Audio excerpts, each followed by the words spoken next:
Honourable members, prayers.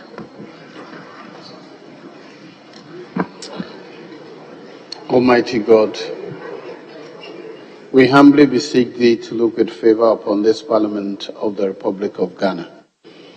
Grant that it may perform its high duty as in thy sight. Give divine guidance to the President of the Republic, thou members of Parliament and ministers of state with discernment and vision, integrity and courage, that through the labours of government, this land and people may be well and truly served, that good purposes for the common human life be realized in our midst. O God, grant us a vision of our country, fair as it might be, country of righteousness, where none shall wrong his neighbor, country of plenty, where evil and poverty shall be done away with, country of brotherhood, where all success shall be founded on service, and honor shall be given to the deserving. Country of peace, where government shall rest on the will of the people and the love for the common good. Bless the efforts of those who struggle to make this vision a living reality. Inspire and strengthen our people that they may give time, thought, and sacrifice to speed the day of the coming beauty of Ghana and Africa. Amen.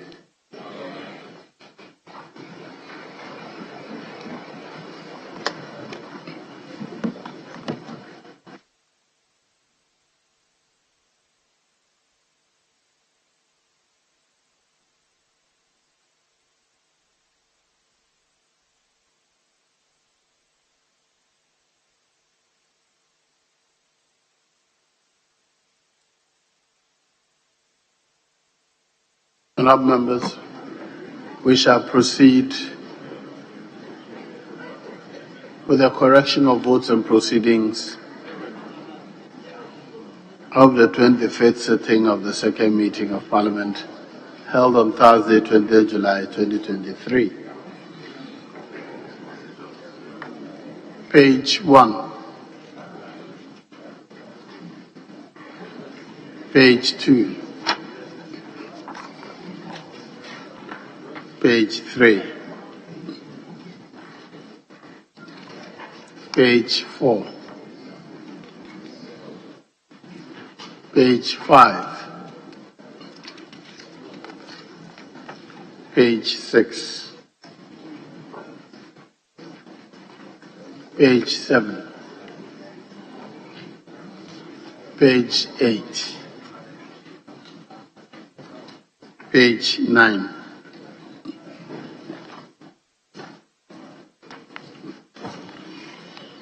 Page 10. Page 11. Page 12. Page 13. Page 14. Page 15. Page 16. Page 17. Page 18. Page 19. Lab members, in the absence of any corrections, the votes and proceedings of Thursday, 20th July 2023 is hereby adopted as a true record of proceedings.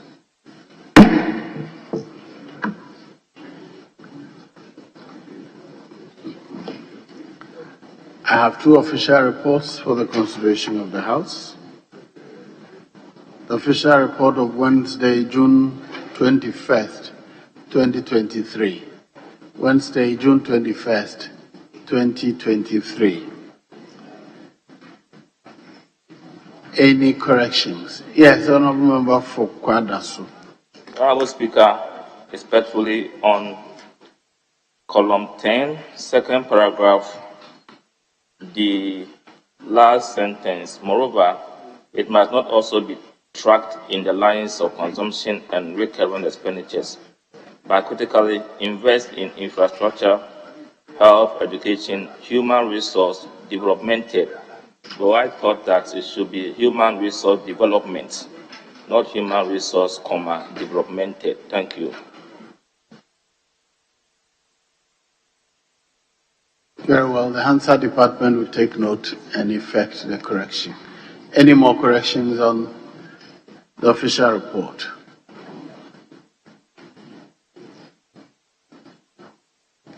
In the absence of any further correction, the official report as corrected of Wednesday, 21st June 2023 is hereby adopted as a true record of proceedings. Now we'll move on to the official report of Thursday, June 22nd, 2023. Any corrections, please?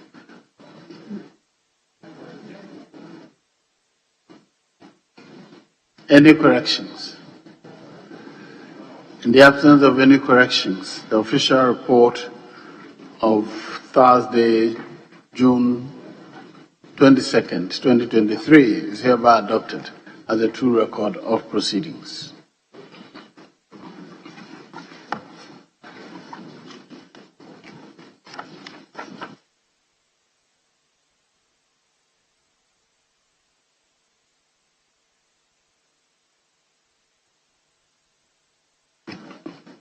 Honourable members, item 5, business statement for the 8th week.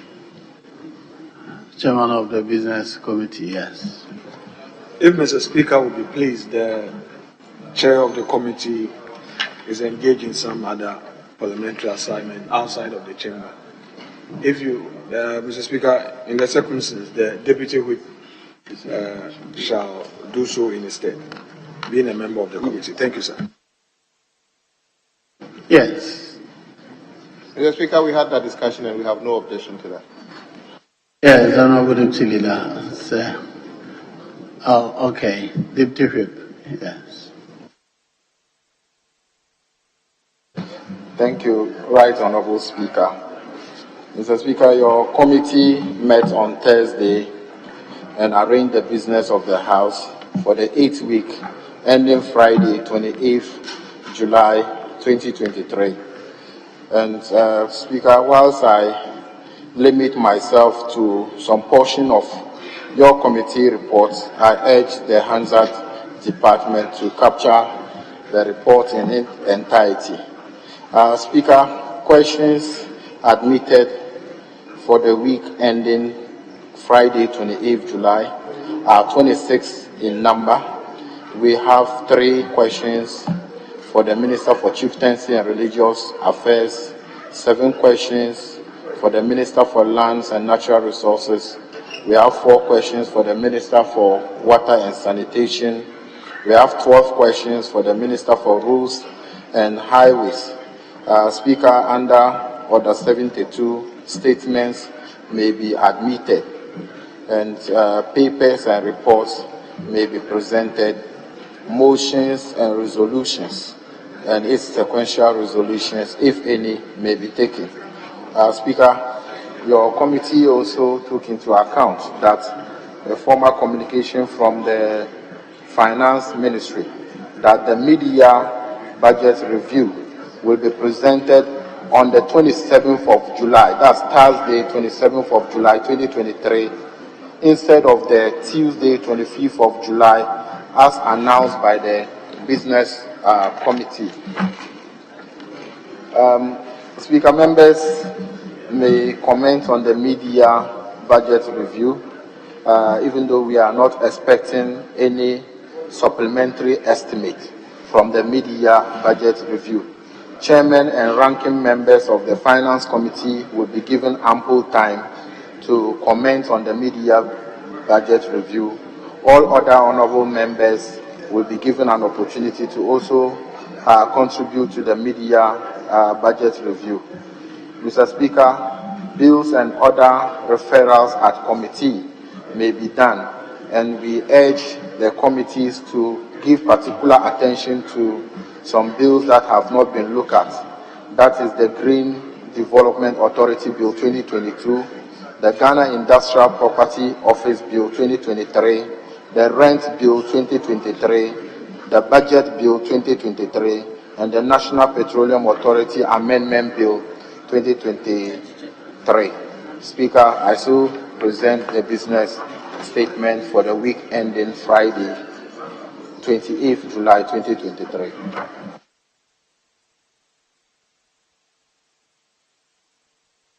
Yes, Honorable Judge.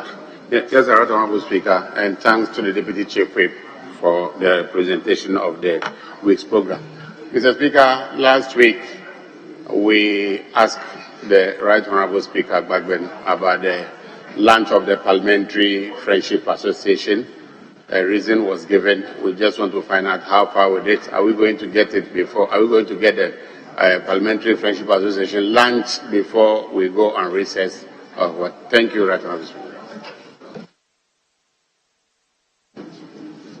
Senior member, you wait. Yes, Tamale Central. Thank you, Mr. Speaker. Mr. Speaker, I want to find out whether this year we shall be presented with copies of the media budget before the Minister for Finance presents it to this Parliament. Because I have observed that in recent times, 2 days even after a budget statement is made or the media budget is presented, members still do not have hard copies of the statement. And I realize in the seat Parliament, Honorable Speaker, myself and you were all here, were made available. Copies were made available to members of Parliament before the presentation is done. Or at least the very day the presentation is going to be done, we are given copies. And I think that if that could be carried, I think it should help. Because you live here and people are asking you whether you can have copy for them. When even members of Parliament, you do not have a copy. I really don't think that it argues well for us to follow the presentation as it's been done on the floor. Thank you very much. Yes. Thank you, Right Honorable Speaker. In last week's business statement, that's for the 7th week, the Minister for Tourism, Arts and Culture was rescheduled to appear before the House on Thursday, that's yesterday, to answer 4 questions. Unfortunately, yesterday, he wasn't scheduled to appear before the House. And unfortunately, this week's business statement also, it has not been captured. I don't know whether there are arrangements for the Minister to appear and answer the questions, particularly that will soon be rising. Thank you. Now, Honorable Samzahi, if you want to ask your question, I'll give you the opportunity now. Yes, Honorable. Thank you very much, Mr. Speaker. Mr. Speaker, the standing orders is clear on number of weeks it should take for an urgent question to be responded to. Mr. Speaker, I've had an urgent question close to 2 months now. From the statement that has been read, we already have one urgent question for next week. I want to find out the status of my urgent question. And then the second issue has to do with, last week we were told that the Finance Minister was supposed to present the media review on 25th. Today we are told it would rather be on 27th. Are there reasons why they are changing from 25th to 27th? Can we be informed the reason for that change? Thank you, Mr. Speaker. Yes. Deputy Whip. Thank you very much, Mr. Speaker. Mr. Speaker, in connection with the media review of the budget statement, ordinarily, Mr. Speaker, I wouldn't have made this comment, but yesterday I raised it at the Business Committee because the Parliament of Ghana, together with the Church of Pentecost, are holding a development conference. The date 27th was chosen by the Right Honorable Speaker, and upon that, the former presidents and the current president and members of Parliament are all invited, and they are all going to go together with the Speaker. So when the Speaker gave the date, that date 27th had been used in making all the adverts.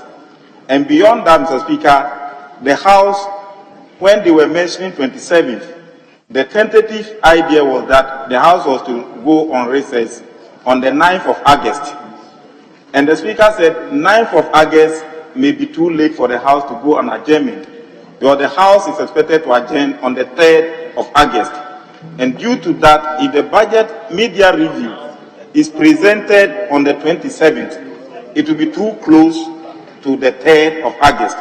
So combining these two issues, the joint conference of the Parliament of Ghana and the Church of Pentecost, and the closeness of the date of adjournment, which is 3rd August, the Speaker entreated on the House and the Business Committee to present the media review on 25th.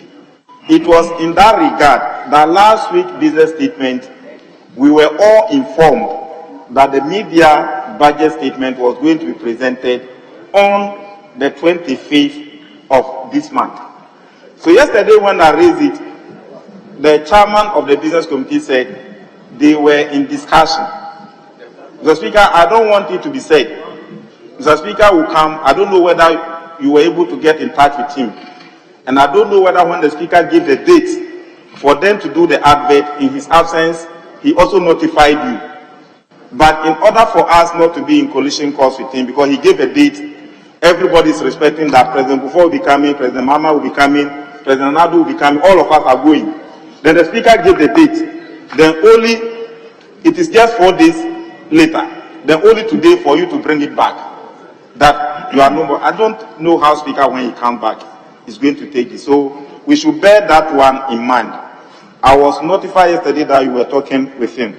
Then secondly, Mr. Speaker, if you read point 3, the Right Honourable Speaker, the Minister for Finance will present to this Honourable House media review of the budget statement and economic policy of the Government of Ghana for the 2023 financial year on Thursday, 27th July. Mr. Speaker, we are talking of media budget review.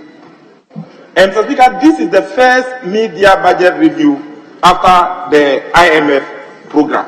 So I know it's going to carry major decisions that this House is expected to make input. So if you are saying in bullet 3 that is going to be a media budget review, and that members in bullet 4, you are saying that we'll be called upon to make brief comments. We all know, if you can't on order 70 like you have stated here, we can only make comment but not argumentative. And the comments must be limited. So is it going to be just a statement without touching on any of the financial policies or any of the tax policies or tax measures? We need to know. Unfortunately, we've not had the opportunity as leadership to engage the Minister for Finance or the Deputy Minister to brief us. But if it's going to be just a statement, no action is expected of us, then it can be a statement. But because it's a post-IMF program, post-IMF media review, if you are expecting an action from us, Mr. Speaker, it cannot just be an ordinary statement that will make input without taking a decision. So we need to be brief on this, because leadership, we were not brief on it. We don't know what is coming. Then, to support what the Honourable Member of Parliament for Tamale Central, Honourable Mutala, is saying, if a statement is to be made by Order 70 in this House, Speaker, we are giving copies. So if it's going to be a media budget statement, it's a statement. So once we are coming under Order 70, we'll be expecting that you give us copies so that we flow along with the Minister. This is the brief comment I want to make pre-media budget review. Thank you, Mr. Speaker, for the opportunity. Yes. Thank you, Mr. Speaker. Mr. Speaker, I'm particularly concerned if you look at paragraph 4, page 2, the second paragraph. Mr. Speaker, I read. It says the Business Committee looks forward to a lively, well-researched and informed comment on the economic policy of government for the year 2023. In order to afford as many members as possible the opportunity to comment on the media budget review, the committee has proposed the following time allotment. Chairman and ranking member of the Finance Committee, 10 minutes. or other honorable members 5 minutes. Mr. Speaker, for the record, that was not an agreement. For the record, that was not agreement. Mr. Speaker, we will need to allow members, particularly the ranking member and the chairman of the Finance Committee, enough time for them to come out with their comments. Speaker, this is a very important media review post-IMF program. Members are not privy to the MEFP or the TMU. Speaker, the media review will contain this important information. And so, Mr. Speaker, I suggest that the chairman and the ranking member of the Finance Committee must be given at least 20 minutes each so that they will be able to articulate their positions on the media review. And members of Parliament must have 10 minutes to discuss the content of the media review and make suggestions if possible. Speaker, that is why I'm thinking that in as much as we did not agree on, leadership can have a conversation on this matter and we can arrive at the timing that we will be able to allot to members of Parliament to be able to debate this media review. I do not know the content, but obviously, judging from the fact that this is the first media review post-IMF program, I think it is going to be a very important media review that members must be given enough time as required to be able to peruse the document. Thank you, Mr. Speaker. Yes, Honorable Deputy Leader.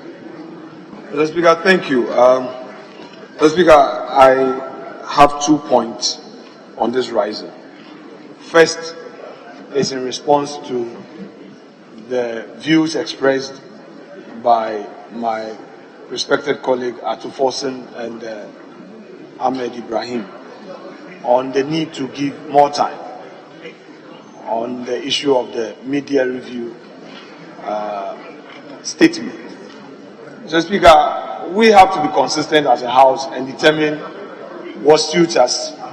And once that practice is known to us, we have to be careful when we want to set it aside. In the reading of the report by the Deputy Chief Whip, he indicated that members are required to make comments. And in the submission by Honorable Atu Forsen, he re-echoed saying, now if the rule says that we are supposed to make brief comments, and the minister will come to us by way of a statement under Order 70, then it begs a question. If we again would want to say that we need more time to debate. So, Mr. Speaker, if we want the minister to come here by way of a motion, which motion will require a full debate, we should say so.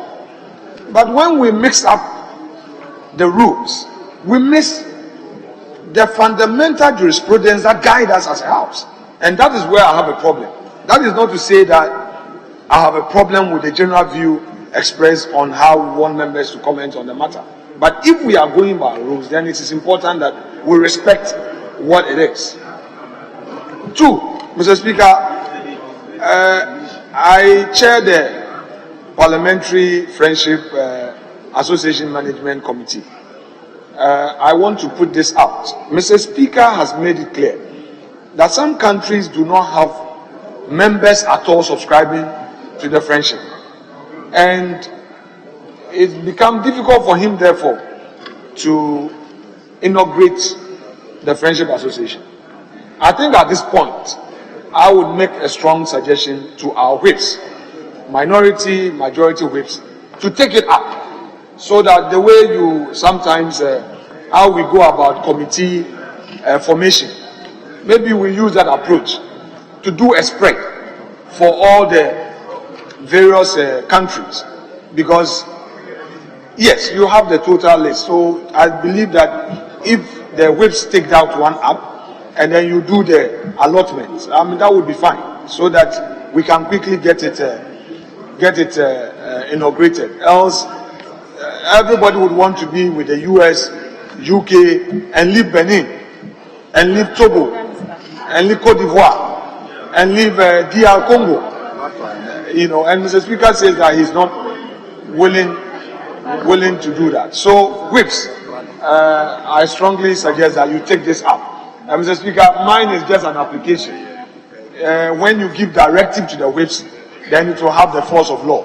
So, Mr. Speaker, I apply to you, therefore, that you direct the whips in view of the matter being in abeyance for that long.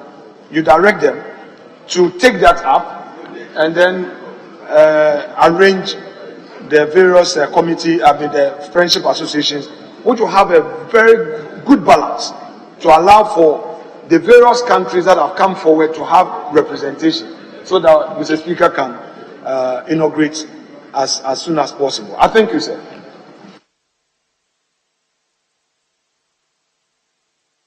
Yes, now he will respond to.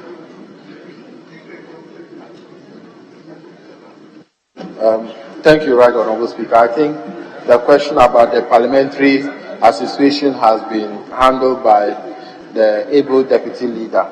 The member of parliament for Tamale Central asked about copies being available for the media budget to members, and I can assure you that this time the media budget statement will be available for members before or on time, so that it will not delay like you were saying that it has always delayed. With regards to the member who has a question of the Minister for Tourism, I think the Minister has notified the clerks at table that he will not be available. That's why you have seen that it hasn't been scheduled for next week. But definitely, when he's available, they will make sure that they schedule it for you. With regards to what Honourable Samsonai asked about the agent question, it hasn't come to our attention yet at the committee, and when we so get any agent question of that nature, it will be programmed. The Deputy Whip Ahmed, I think Deputy Leader have handled it. The Minister is not coming under a motion, he's coming under a statement. And when you read the business statement on page 2, it says that the Right Honourable Speaker, honourable members may be aware, however, the Minister responsible for finance attend upon the House to present a media review of the budget statement without supplementary estimates. So it means that it's a statement that he is coming. And Minority Leader, your concern, I think when I was presenting the budget, you see that I didn't mention the time allocated. I only said that ample time, they will be given ample time to respond or to comment on the budget statement.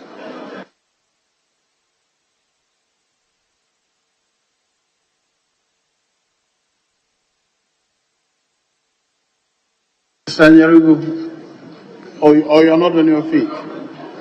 You have spoken already, so I'll give another person who has not spoken before. Yes. Yeah. Mr. Speaker, yesterday the draft report that was adopted by the business committee was that the media review was going to come in the form of a motion. But if now it is clear, that was the draft report adopted by the business committee, and they said they were in discussion. So if today the information is that it's going to be information to the House, if there's not going to be a review of any figures, then I have no problem with that, Mr. Speaker.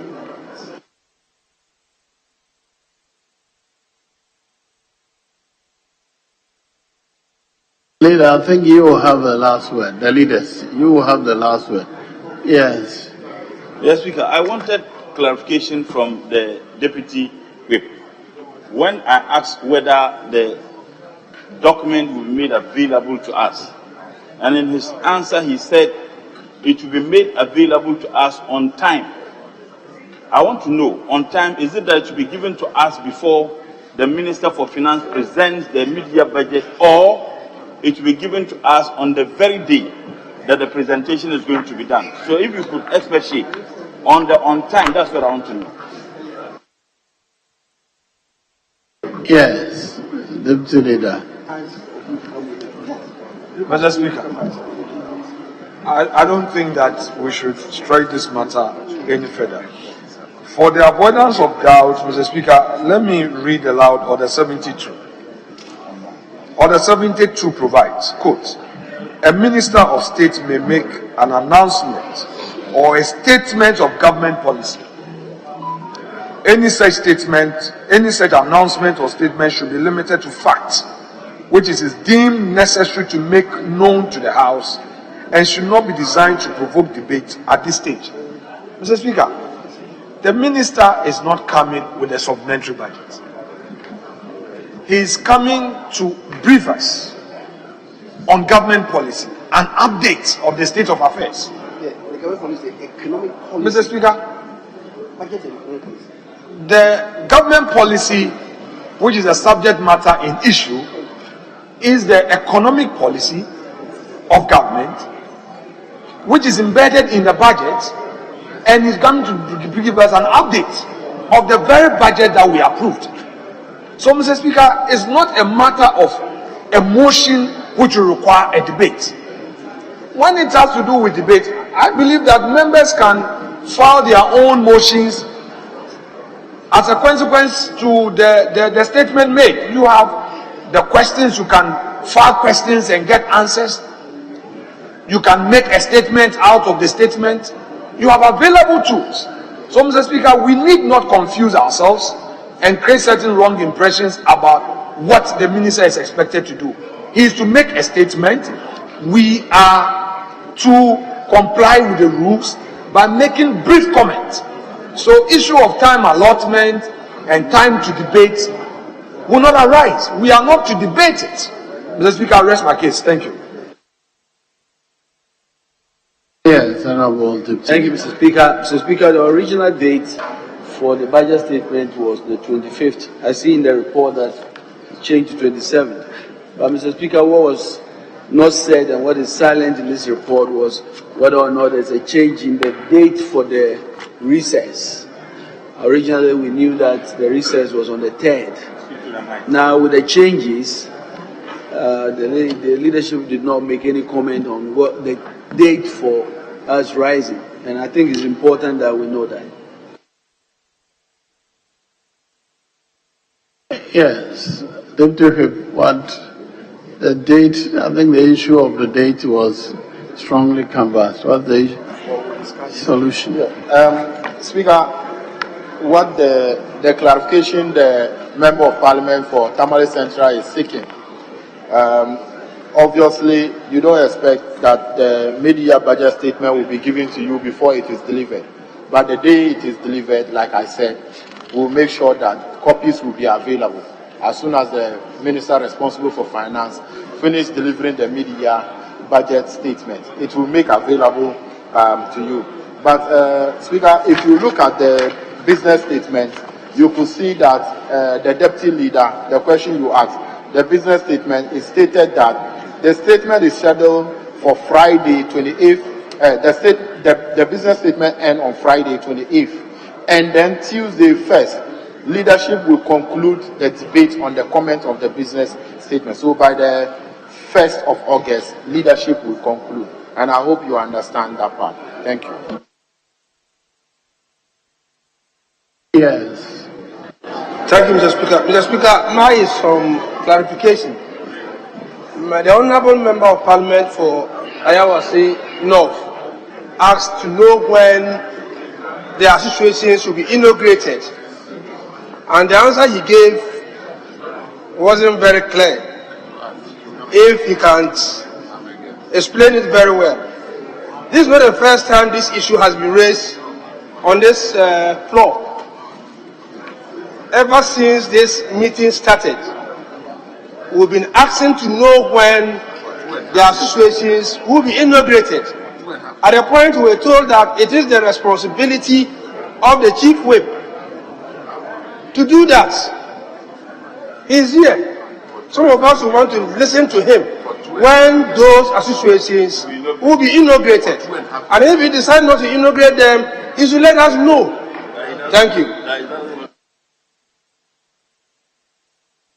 Yes, Honorable Deputy Leader. Well, Mr. Speaker, my colleague came in not long ago.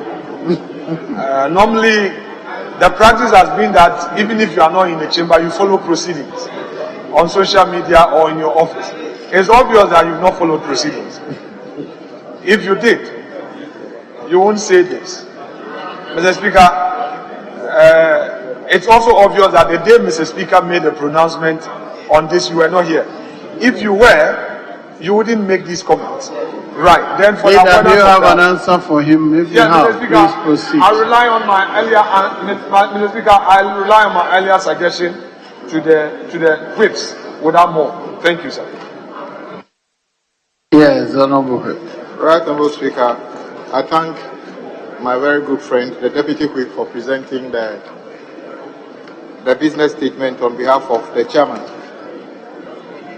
Mr. Speaker, it is very important for my colleagues on the other side to be kind enough to all of us to be specific when Parliament is rising. We cannot be talking about rising on the 3rd and can't say it emphatically that we are rising, Mr. Speaker. We all have things to do beyond this chamber. By now, the business statement should be clear that Parliament may rise in a day on a particular day. We raised this last week, it wasn't on it. This week at Business Committee, we couldn't say it. Now that the opportunity is here and the leader of the government business is here, we need that statement, Mr. Speaker. We cannot pretend that we are rising on the 3rd and then we said, let's see how things go, Mr. Speaker. The public need to know, members of Parliament need to know that we are rising on a particular date. In a case, when we are doing the budget review under PFM section 28, whether it's going to be a statement, whether it's going to be a motion, that does not stop us from deciding when Parliament is going to rise sine die, Mr. Speaker. I'm encouraging the Deputy Leader to do the needful.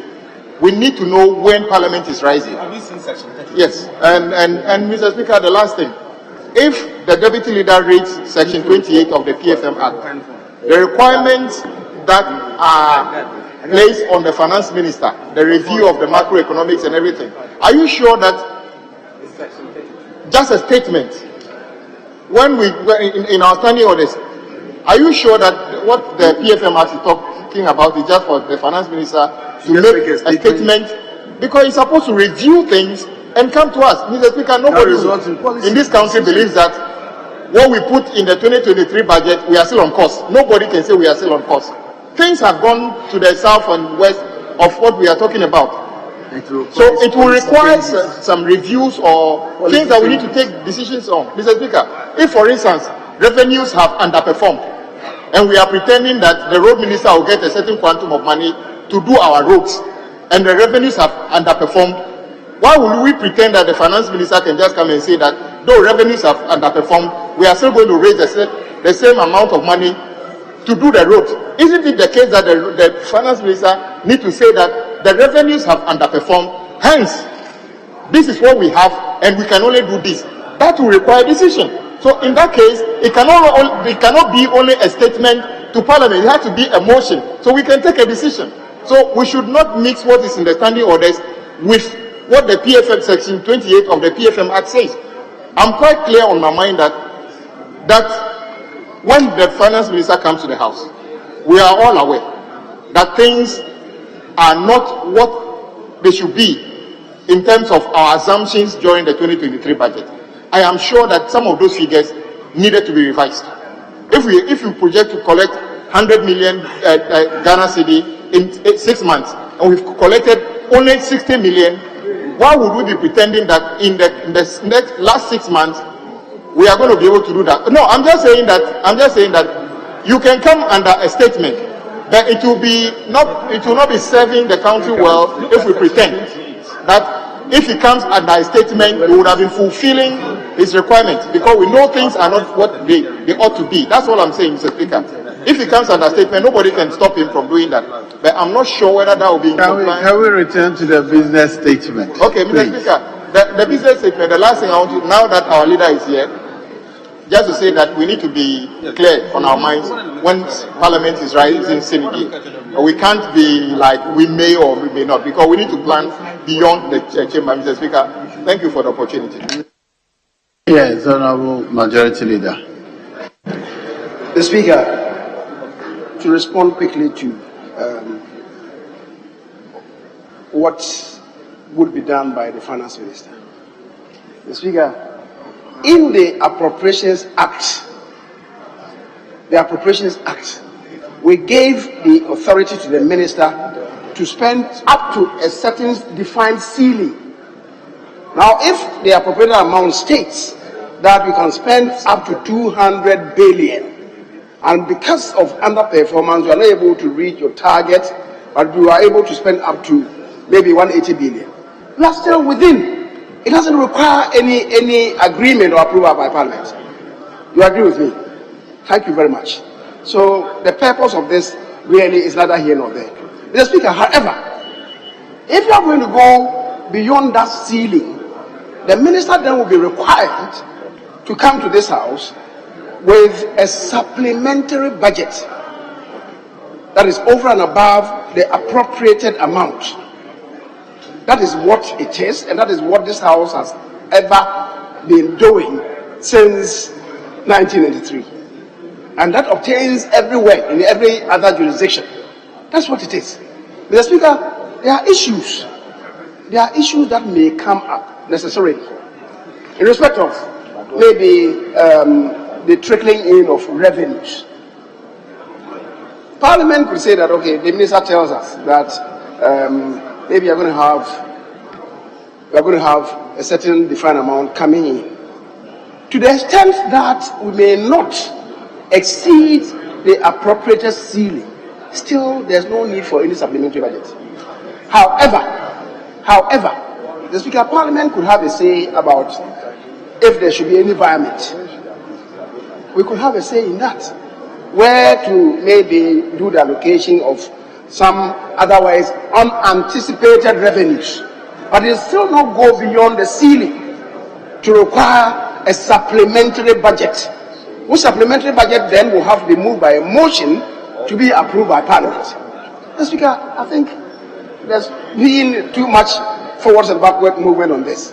So that is what requires a supplementary budget, if you are going to go beyond the ceiling.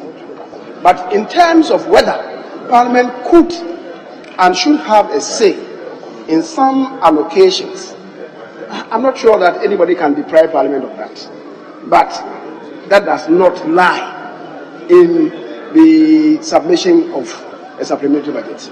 The Speaker, having said that, the other matter that he raised, we indicated to adjourn sine die on the 3rd of August. Now, subsequent to that,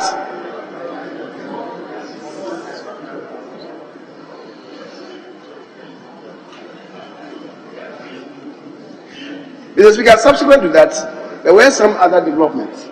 And then, because the 4th of August is a public holiday, it's going to be declared a public holiday. So we're thinking that we could adjourn on the 3rd.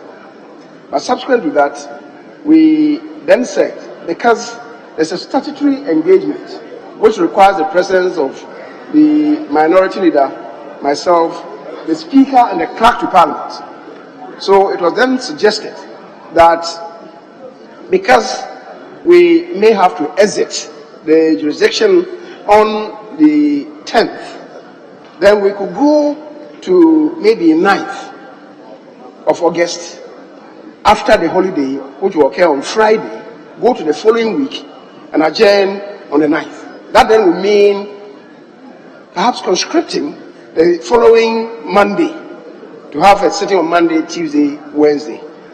And then we adjourn that Wednesday to enable the Speaker and that quartet travel out to engage in the statutory meeting.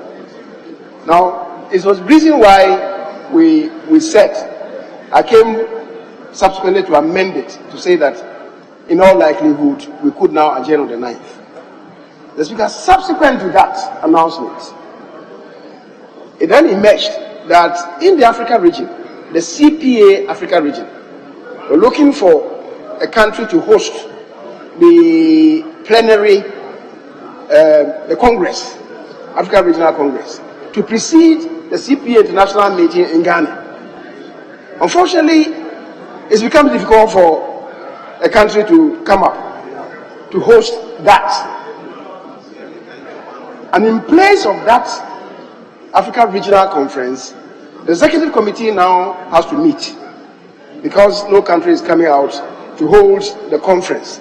So the executive committee, which is made up of my humble self and the minority leader, who have to attend that meeting on behalf of the Ghanaian Parliament. The Speaker is not an executive committee member. However, given the fact that because of the hosting rights of Ghana, the Speaker now is the president of CPA International.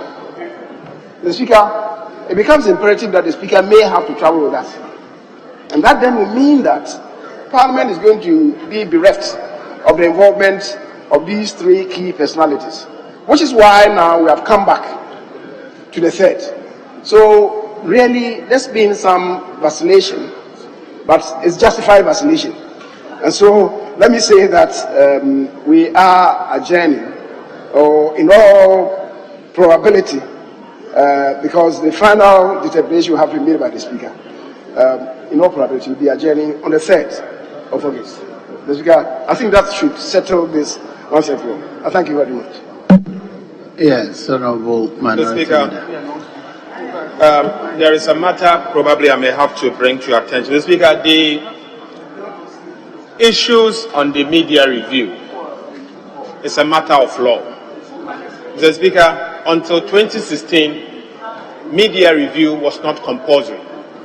Media review became compulsory since 2017 through the introduction of the Public Financial Management Act. The Speaker, if you are to look at Section 28 of the PFM Act, media review, it says the minister shall, not later than 31st of July of each financial year, prepare and submit to Parliament a media review fiscal policy review. The two says that the media fiscal policy review shall include the following. So it is not up to the minister to pick and choose what he has to bring. Mr. Speaker, it says, it goes further to say, A, a brief overview of the recent macroeconomic development of governance. B, an update of macroeconomic forecast undertaken by government. C, an analysis of total revenue, expenditure, and financing performance for a period up to the first 6 months of the financial year. And D, a presentation of a revised budget outlook for the unexpired term of the financial year and the implication of the revised budget outlook for the medium-term fiscal expenditure framework if necessary. The Speaker goes on to say, where necessary, he should present a plan for submitting a proposed supplementary budget for approval by Parliament, and finally an overview of implementation of the annual budget and of the budget of all covered entities. So, Mr. Speaker, clearly it's a matter of law.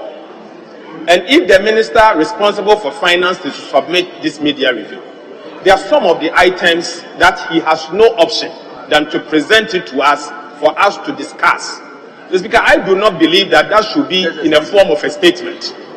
They are important information that the law encourages the minister responsible for finance to submit to Parliament. It can't just be a statement. It should be something that we have to adopt. So, Mr. Speaker, this idea that he can come in a form of a statement, I do not believe so. I think it should be a matter of a motion for us to discuss and adopt it. Mr. Speaker, for the records, even if the minister is not increasing expenditure, but rather reducing expenditure. For example, Ministry of Roads and Highways. If the minister has presented an earlier budget that says they are going to do project A, B, C, D at the cost of, say, 1 million, and the minister is reviewing it downwards to, say, 500,000, it is only right that this House adopt that and take it as government position. It is not only up to the minister responsible for finance to bring a statement for us to not to debate on the matter, because it has implication on the macroeconomic performance going forward. Mr. Speaker, I submit that it is only right that the minister should come in a form of a motion and not a statement, according to Section 28 of the PFM Act. Thank you. Honourable members, this debate can be taken outside of here. For now, let's bring the discussion on the business for the ensuing week to a close unless there's any matters relating to the scheduled program for next week. This debate can be done. I've listened to both sides. I've heard the argument. I've formed my own opinion. But please, for now, we are not continuing with the debate on whether it's a statement or whether it's a presentation. Deputy Leader, I hope you're not returning to that one. Please, let's stick to the business statement. Well, Mr. Speaker, I'm not going back to a debate. Save that I want to provide some information to the House and to also support the position taken by my colleague. Mr. Speaker, the constitutional provision under Article 1798, Mr. Speaker, that supports the view he expressed in part. That supports the view expressed in part. And I would only agree with him if the minister is coming here by way of supplementary budget. He talks about a provision that creates a legal mandate and expresses the view as a matter of law, I agree. As a matter of law, statute must give way to constitution. Statute must give way to the constitution. So I am therefore saying that to the extent that the constitution imposes a certain obligation, that if he's coming with a supplementary budget, then in that case, on all fours, you are right. But you don't read the section 28 of the PFM Act in part and make your own disjointive interpretation.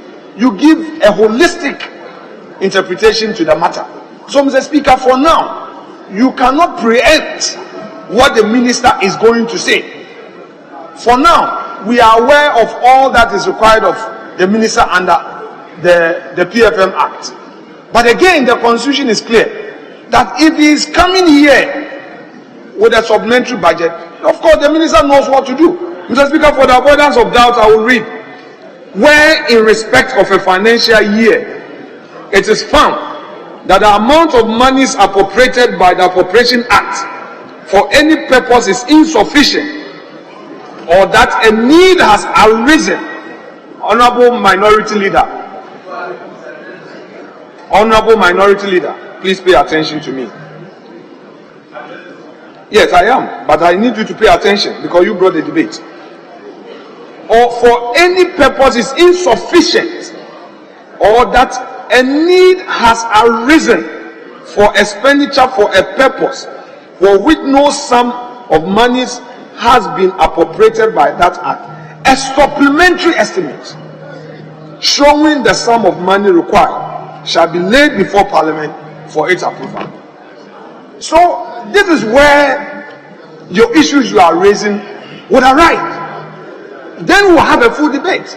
Then the Minister of Finance will bring a motion, and that motion will fully debate it.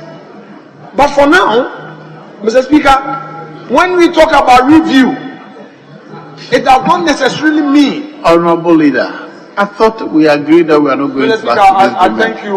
You have Mr. read Speaker. the Yes. Constitution. I think it is clear.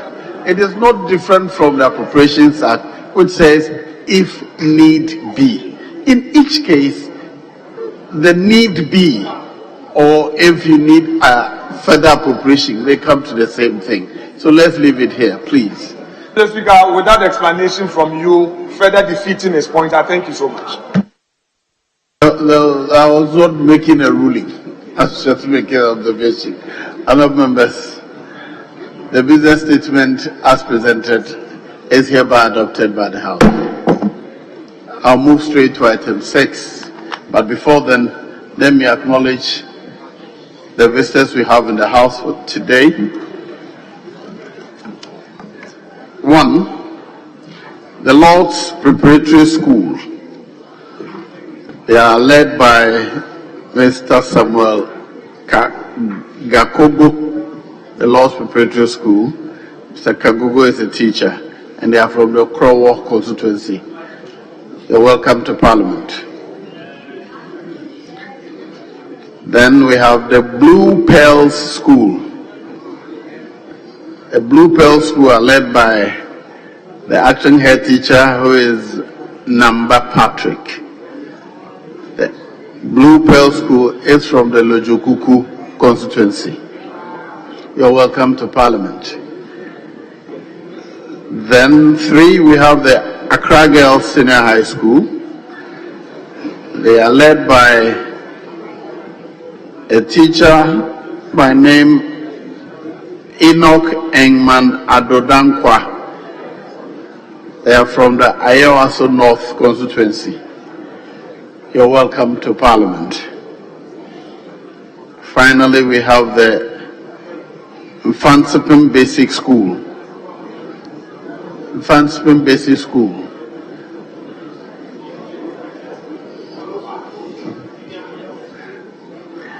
They are from Cape Coast South, and they are led by Mr. Isaac Ankoma, who is the assistant head teacher.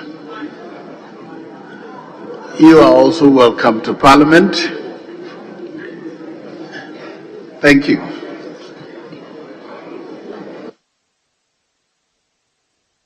Item 6. Yes, Leader.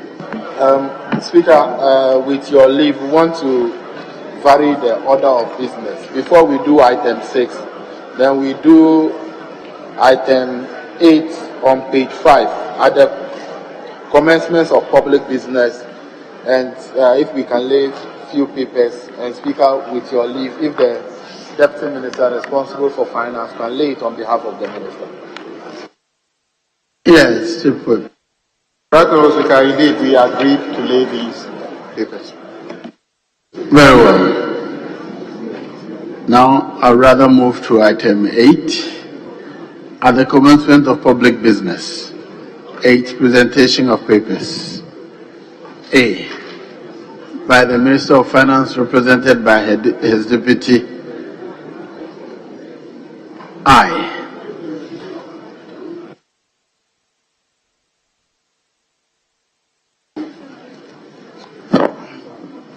Request for waiver of import duties, import VAT, import NHIL, get fund levy and exim levy amounting to the Ghana cedi equivalent of 2,550,239 United States dollars and 53 cents on machinery, equipment and raw materials to be procured by RMS GPT Ghana Limited under the implementation of the One District, One Factory, 1D, 1F program.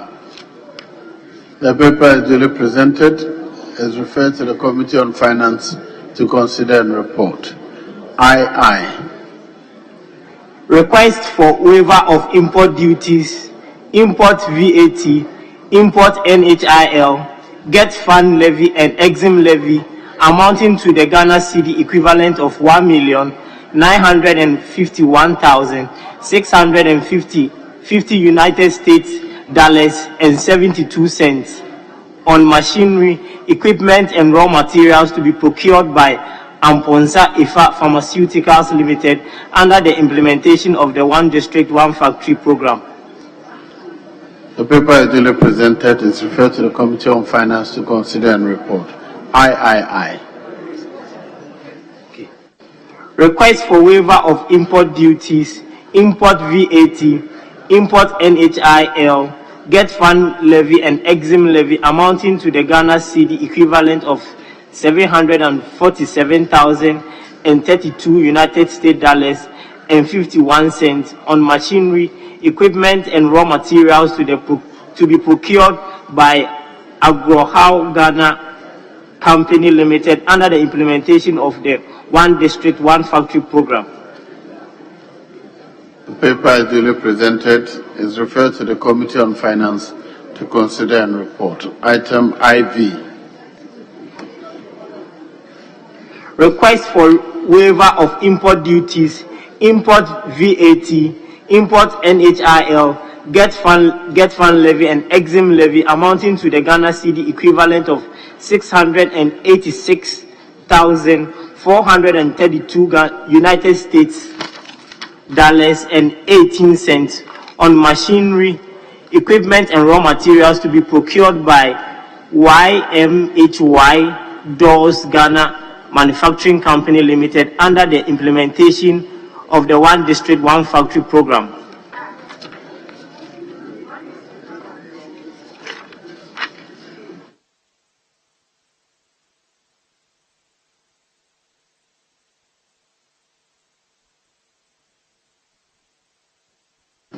Honorable Ranking Member of the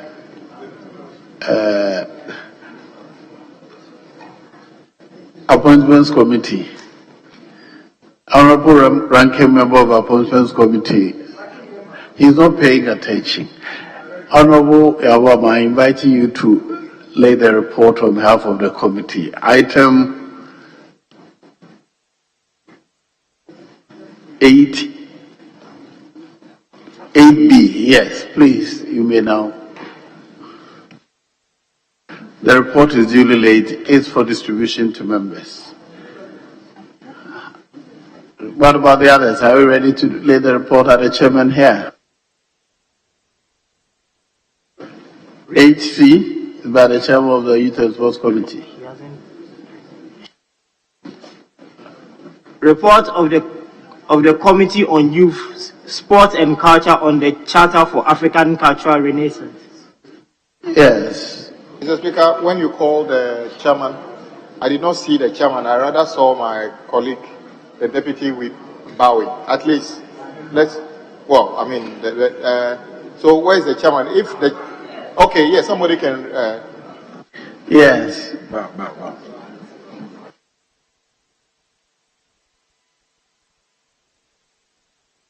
Read it. Yes, you may go ahead. It's laid it on behalf of the committee. Report of the Committee on Youth, Sport and Culture on the Charter for African Cultural Renaissance. The report is duly laid. It's for distribution to members. Is the next report ready? Speaker, I think for the laying of the reports, that's all for now. If we can go back to item 6 on page 3. Very well. Back to question time. Item 6. Questions to be answered by the Honorable Minister for Roads and Transport. Honorable Minister for Roads and Transport, you may take your seat.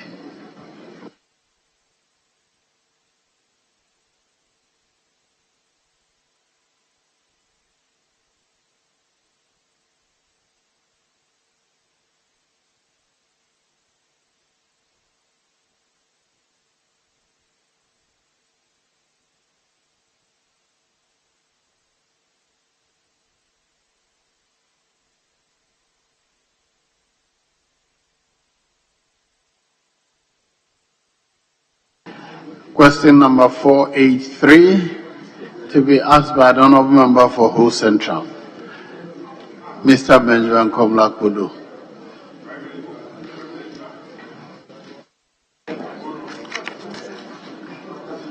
Thank you, Mr. Speaker. I rise to ask the Minister for Roads and Highways, when work on the road from Sokode through the University of Health and Allied Sciences to Titrino will be completed. Thank you. Yes, Honorable Minister.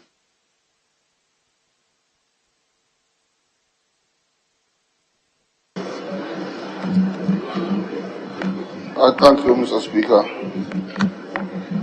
Mr. Speaker, the project is located in Ho, the capital town of the Volta region. 5.2 kilometers of the 10.5 kilometer dual carriage bypass road that connects Sokode Eto to Ho Torino through the entrance to the University of Health and Allied Sciences, together with 5.3 kilometers of the University of Health and Allied Sciences campus roads, have been awarded for upgrading.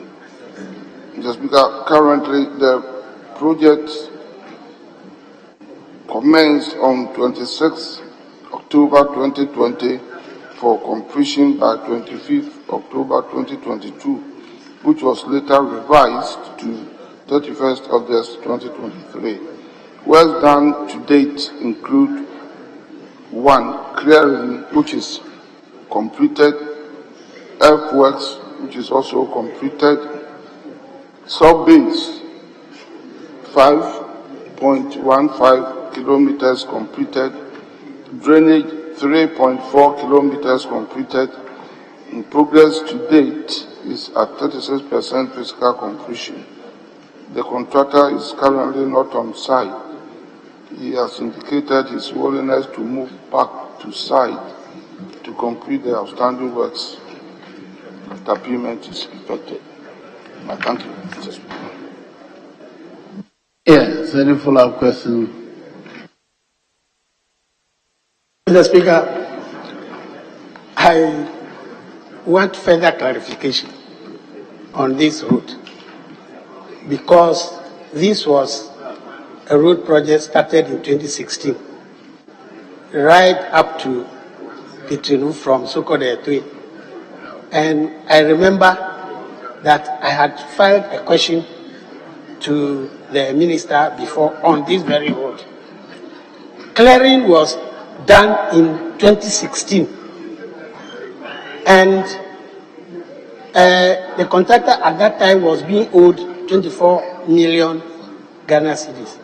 So I am at a loss as to reference to this road being awarded for upgrading and being started on 26 October 2020. If the minister can further express and relate the two projects the project I'm talking about, the earlier one which had commenced long ago, and what he is talking about. So what's your question? And you want to understand why a new contract has been awarded in 2020? Original contract which was started in 2016, and this one which is being referred to as having started in October 2020. Honorable Minister, can you explain why?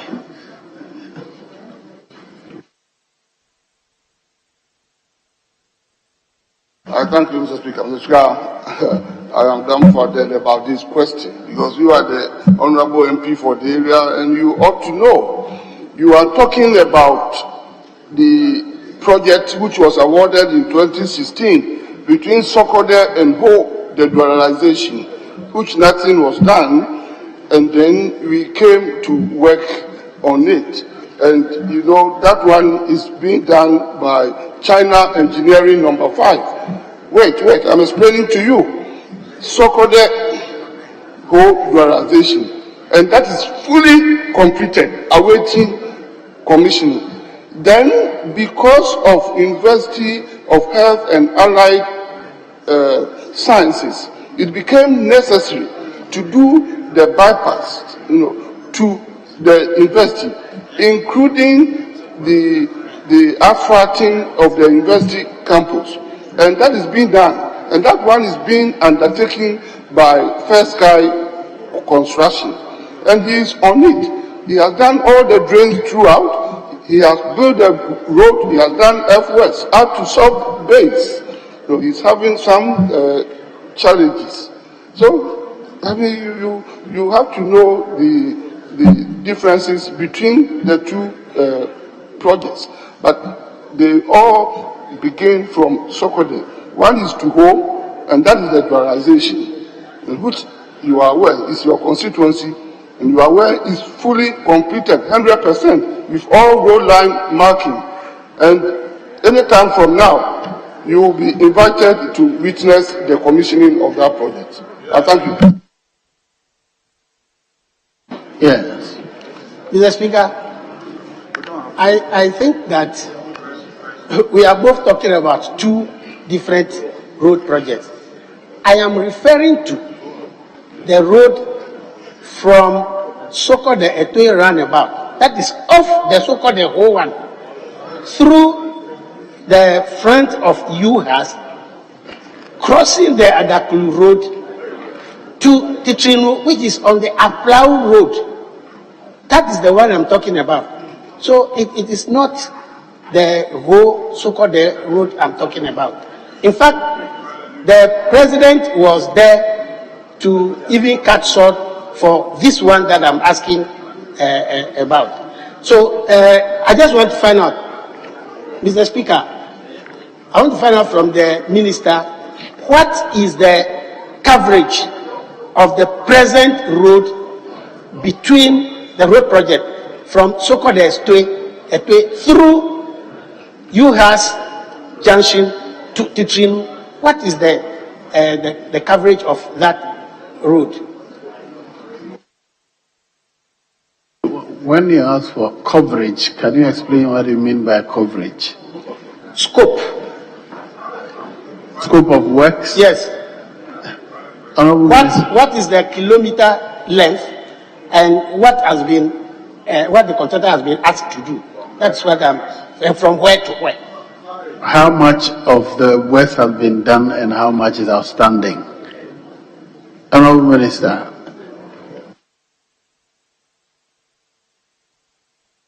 Thank you, Mr. Speaker. Mr. Speaker, if my honorable colleagues listening to me or read the answer I provided, all that information is there. And I did indicate that you are asking the question about Sokode Eto to Ho Titrinu Road, isn't it? And that is through the entrance of the university, okay, from Sokode Eto through Ho to Ho Titrinu, through the entrance of the University of Science and the Allied Medical Campus. And the entire stretch is 10.5 kilometers. And I'm saying that 5.2 of the 10.5 kilometer, and it's a dual carriage, you are aware. And it sword was cut in November 2020 by His Excellency the President. 50% of the work, in terms of length, is done. It was out of the total of 10.5, 5.23 kilometers have been done, and the work done, as part of the entire project, I have informed you. I say all the clearing, the entire clearing of the 10.5 kilometers has been completed, fully completed, and I'm sure you are aware of it. I say earthworks have been completed, and we have built 5.15 kilometers up to base level, sub-base level. At sub-base level, we are left with only a step, one step more to put bitumen on it. From sub-base, you go to base, and then you put primacy on it. So we have gotten to the sub-base level for 5.15 kilometers, and that is completed. We have built drainage up to 3.4 kilometers. It does not mean that the drainage will go through the entire stretch of the road, because drainage is dictated by the topography of the land and by the slope. So the drainage on that road, we have built over 3 kilometers, because this is what is required. So Speaker, the road is being worked on with all seriousness. The only hitch there is to try and effect a little payment to the contractor. And you know, First Guy is one of our best contractors. He's so strong. So we only need to support him a bit to complete the project. And that's the information I have provided. I thank you, Mr.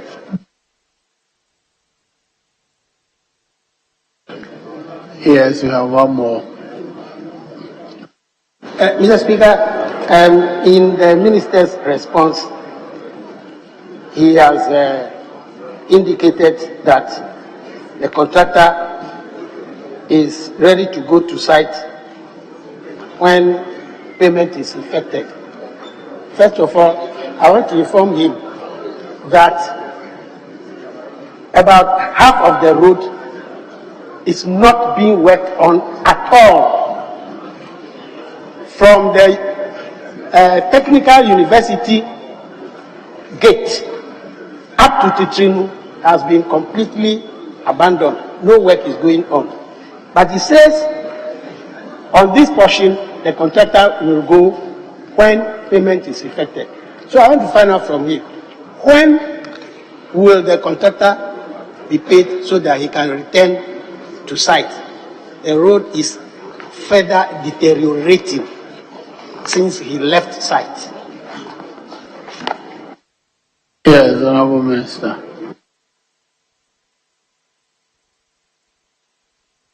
Mr. Speaker, I want to assure my colleague and my special friend that payment will be effected as soon as money is available.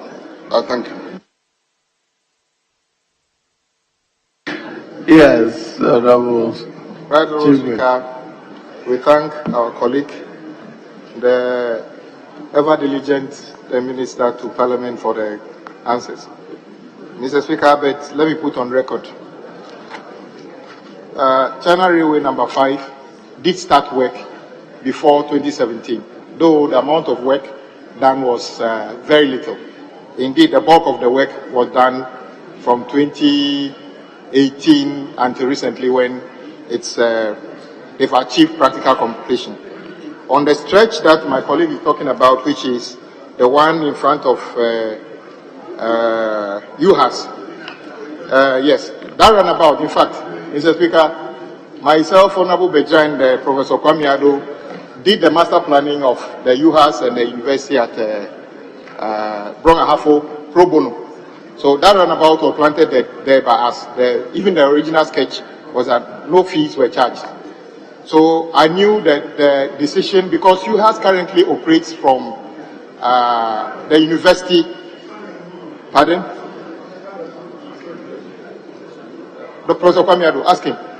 No, ask him. ask him. In fact, because UHAS started operating from the whole government hospital. So the idea is that this road passes through their main campus and links the hospital. And indeed, may God bless him once again. First Guy, as a matter of fact, did start work on that project before you gave him the award letter. Because, as you know, he's been very kind, can spend 30 million Ghana cedi of his own money on the kidney center. So he volunteered as a patriot of Ghana to go and start the work. And we are happy that even though he was working without contract, just because he wanted to create access to the university, and you gave him the contract in 2020. What we want to find out is that now where the project has ended, the 5 kilometers still doesn't link to where it should be. So the question is, can you guarantee that eventually you would ensure that the project, the extra 5 kilometers links to the Titrinu, the hospital here, exactly the new hospital? That's all we want to find out from you, whether you still have in mind the commitment to do the project up to the hospital. Yes, Honorable Minister.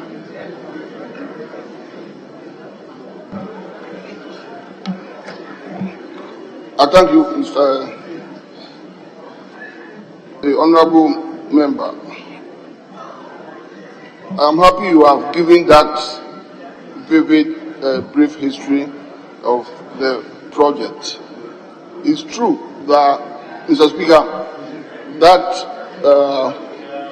road commenced by that contractor, because he, like I said, he's one of our best contractors and he's an indigene, so he wanted to do it on his own even before the contract came into being. But the idea from us, because he didn't start working on the road on his own, you know, he had the permission from us and we were supervising before we built the contract for it. And the original idea, which still stands, of that road is to link it to the new hospital, the new regional hospital.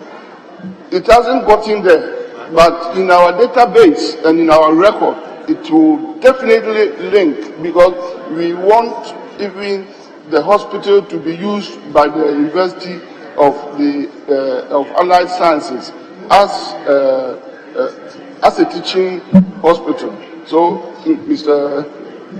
Speaker, it's on our record that it will link the university and the hospital together. I thank you. Very well. Question number 619 to be asked by the honorable member for Naregu Gambaga, Mr. Seidu Isif. Thank you, Right Honorable Speaker. Mr. Speaker, I rise to ask the Minister for Roads and Highways what plans his ministry has to construct culverts on the roads in the following communities. 1. Kwanayiri, Chilfoyiri, Bombajo, Lafurum, Takoratinga, and Dintigi. Thank you. Yes, Honorable Minister. Thank you, Mr. Speaker. Mr. Speaker, the Puana to Yiri Feeder Road is identified on Department of Feeder Roads database as Namangu to Bologo to Puna Yiri Feeder Road. It is 10 kilometers long and it is also a connector road located in the East Mamprusi district of the Northeast region. It is a non-engineered road in poor condition. Currently, Mr. Speaker, there is no program on the road. The future program is that engineering studies and condition survey will be conducted on the road by the end of the third quarter of 2023 to determine the appropriate intervention for the road. The execution of the works will be considered under the 2024 budget, subject to availability of funds. 2. Chirefo to Yiri Road. Mr. Speaker, this feeder road is identified on Department of Feeder Roads road database as Bulugu to Chirefo to Yiri Feeder Road of length 6 kilometers. It is a connector road located in the East Mamprusi district of the Northeast region, and it is a non-engineered road in poor condition. Currently, there is no program on the road. The future program is that there are no covers on the road. Engineering studies and condition survey will be conducted on the road by the end of the third quarter 2023 to determine the appropriate intervention for the road. The execution of the works will be considered under the 2024 budget. Roman number 3, Bumbuazio Road. This road is again a feeder road and identified on the Department of Feeder Roads road database as Lambinsi to Bumbuazio Feeder Road, measuring 5.5 kilometers. It is a connector road located in the East Mamprusi district of the Northeast region, It is an engineered road in fair condition, and again, Mr. Speaker, there is no program on the road. But currently, there are no covers on the Boazio town roads. Engineering studies and condition survey will be carried out on the road for spot improvement by the end of third quarter 2023.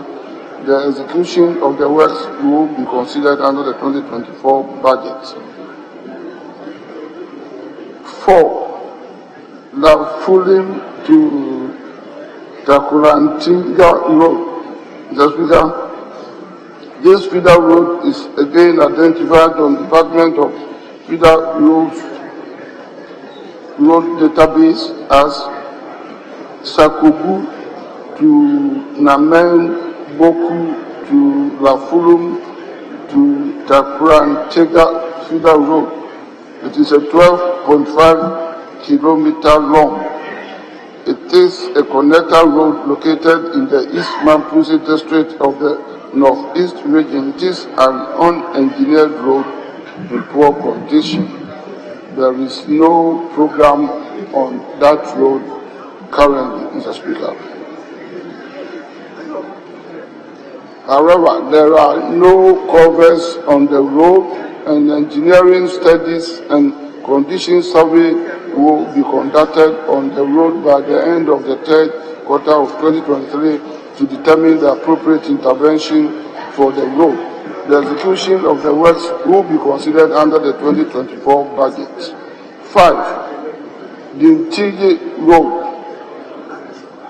The Dintigi feeder road is identified on Department of Feeder Road Database as Nalelugu to Dintigi to Namodi feeder road.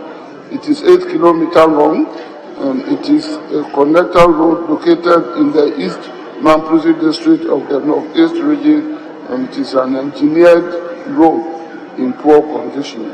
There is no program on the road, but the future program is that engineering studies and condition survey have been carried out on the road for spot improvement. The execution of the works will be considered under the 2024 budget. I thank you, Mr. Speaker. Yes, Honorable. Thank you, Right Honorable Speaker. Mr. Speaker, the response to my questions on each of the communities we are talking about is generic.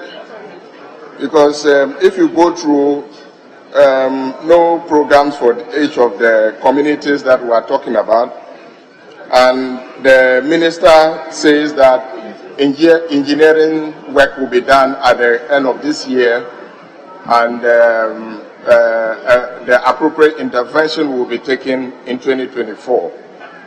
But, Mr. Speaker, the people living around these communities are seriously cut off anytime we are in the rainy season. And you can imagine the effect on these communities and the inhabitants, the effect of the effect on women and children in these communities. Mr. Speaker, I want to find out from the minister, in the meantime, is there any interim intervention he can fashion out for at least people to move from one community to another as far as these particular villages are concerned? Because it is a very serious matter anytime it rains. So I want to find out from the minister whether there's any interim intervention whilst we wait for 2024 to determine a permanent solution to this this problem. Thank you. Yes, Honorable Minister.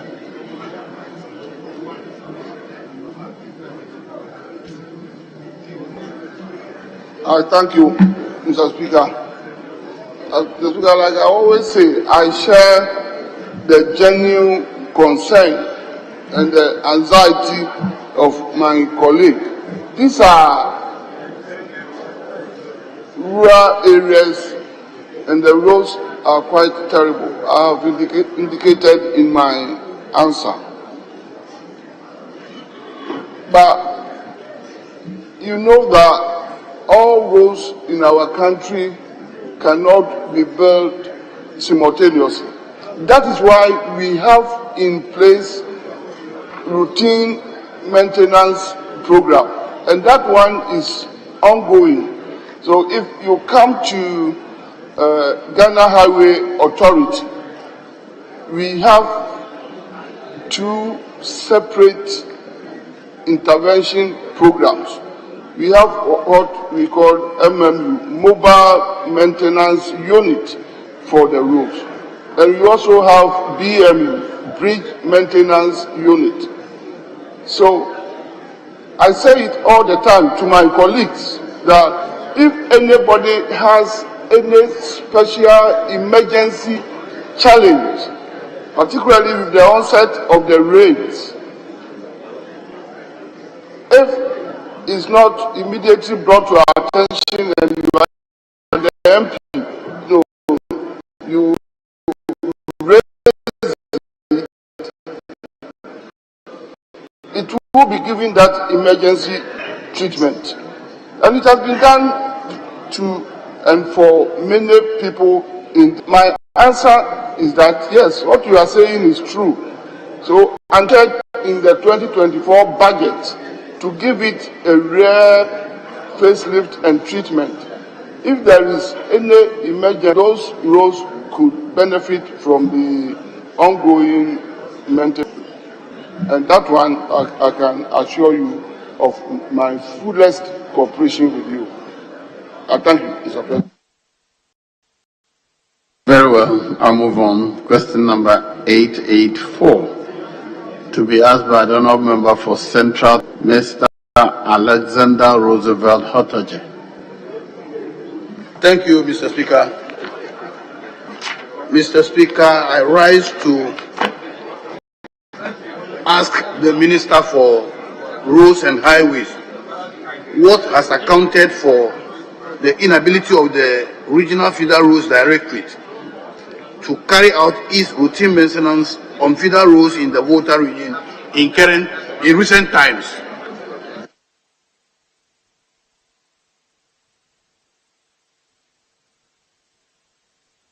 Yes, Honourable Minister.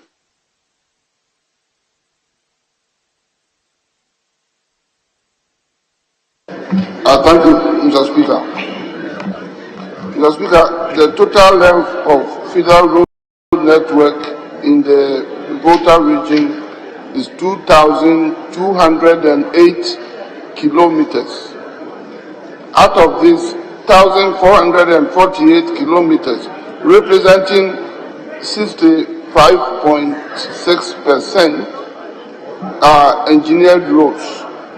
351 kilometers, representing 15.9%, are partially engineered, and 409 kilometers, representing 18.5%, are unengineered roads.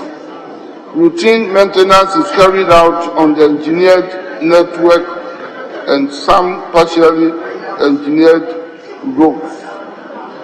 701.4 kilometers of routine maintenance projects were awarded in 2021. Out of this, 456.3 kilometers were reshaping, 89.9 kilometers were pothole patching, and 155.2 kilometers grass cutting. Mr. Speaker, Central Town had 4 routine maintenance contracts totaling 108.4 kilometers of reshaping. Currently, Mr. Speaker, the Department of Roads Volta region awarded 981.2 kilometers of roads under the year 2022 routine maintenance program. Central Town District benefited from a total of 192 kilometers of routine maintenance projects. The future program, Mr. Speaker, is that procurement of works for the routine maintenance program for the year 2023 has commenced and it is currently at the evaluation stage. Thank you, Mr. Yes. Thank you, Mr. Speaker.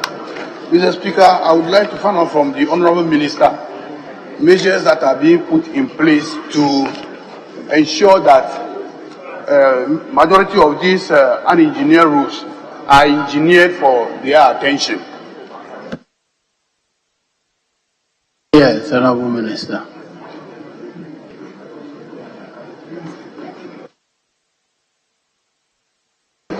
Thank you, Mr. Speaker. Mr. Speaker, that is a process.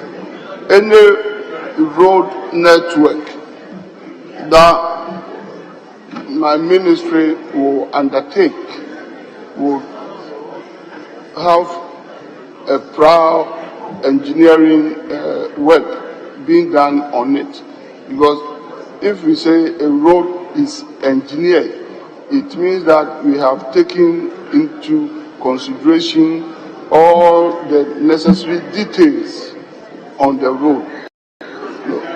Because that will inform the type of road, that will inform the type of drains to be constructed, that will inform the length of the drains, the sizes, and we would have had full information on the road, where perhaps we need to put in either culverts or bridges or whatever, so that if you don't engineer a road, you cannot even arrive at the scope of the road.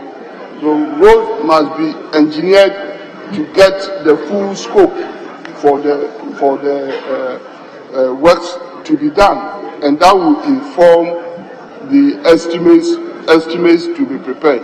So the rest of the roads that are either not engineered at all or partially engineered will definitely be fully engineered before commencement begins. And we are now working on the engineered parts of your roads, and I've given you the kilometrage of the engineered ones. I thank you, Mr. Speaker. Mr. Speaker, I think my question is about what specifically, what does it take specifically to get a road engineered? That is the question. What does it take to get a road engineered? That was his answer. That is a process. What does it take? Yes. Yeah. Mr. Speaker, that is what I have taken the trouble to explain to you, because all roads must be built to the normal agreed standard. And if we engineer any stretch of road, it means that we have taken full inventory, technical inventory on the road, to establish for the construction to begin.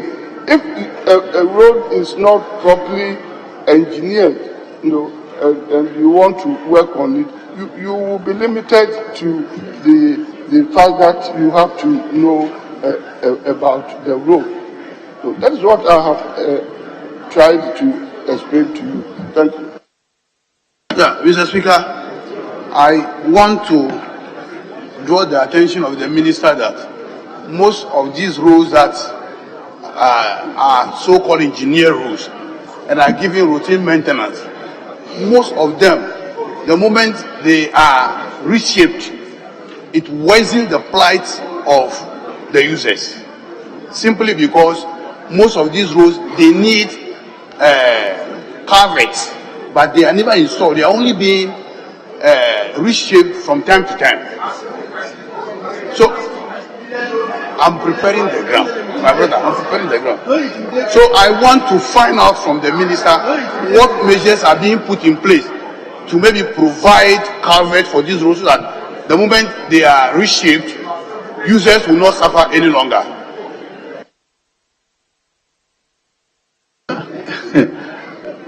Yes, Honorable Minister. What will you put into place such that the road will never deteriorate?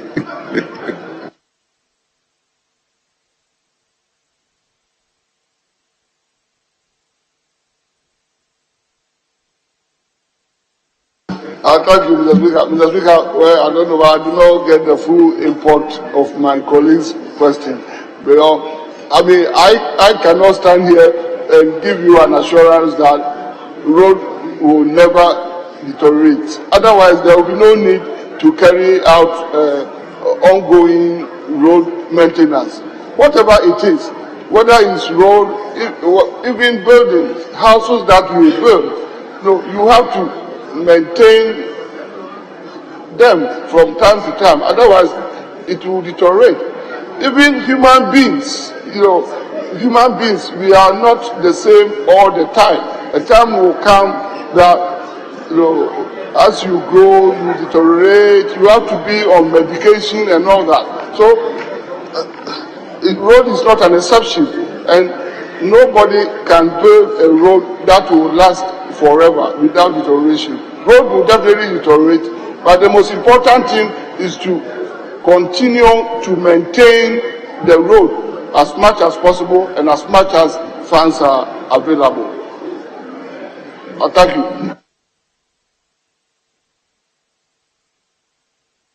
I'll move on to question number 1003 in the name of the Honorable Member for Salagat South, Ms. Suera Mohammed Ibrahima. Yes. Mr. Speaker, my sister and colleague, the Member of Parliament for Salagat South, is on official trip out of this country and asked me to seek your permission to ask the question, to have her authority to ask the question on her behalf. Please proceed. Mr. Speaker, I rise to ask the Minister for Roads and Highways the status of the Salaga-Kwandai Road and when the road will be completed. Thank you. Yes, Honorable Minister.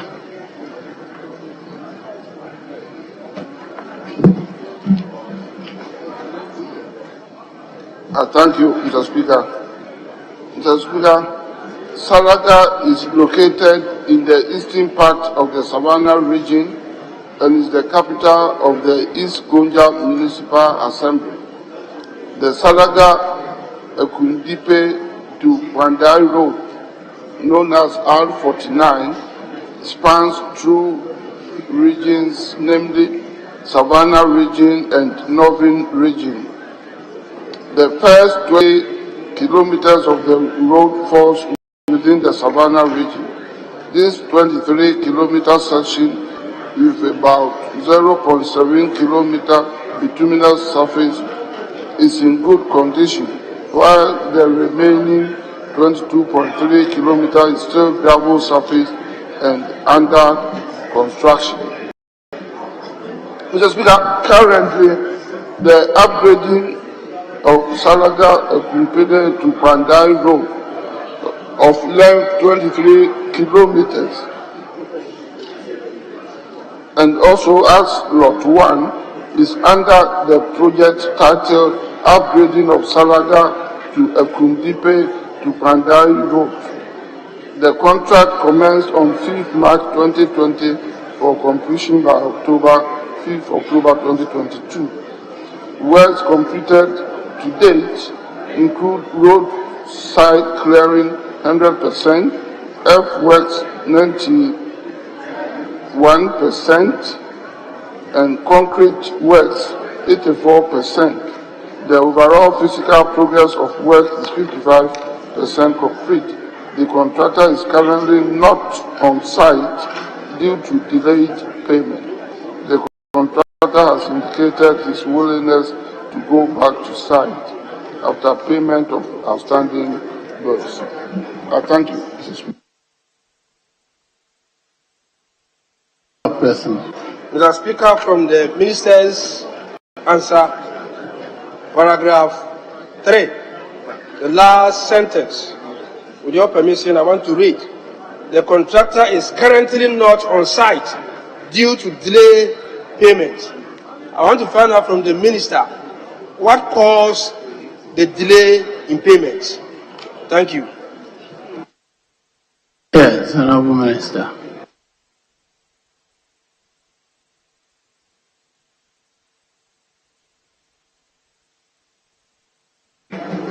Thank you, Mr. Speaker.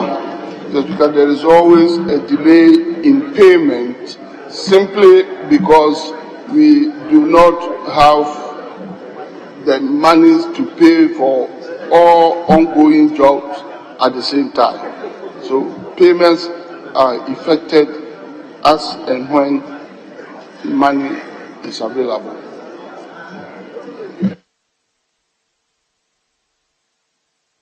Mr. Speaker, from the answer the minister just gave, I want to find out why he will issue or he will go into a contractual agreement with so many road contractors when he's aware that he's unable to pay them as and when payments are due.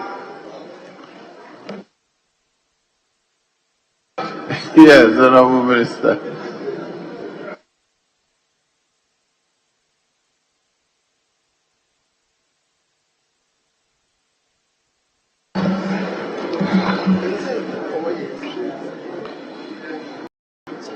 Mr. Speaker,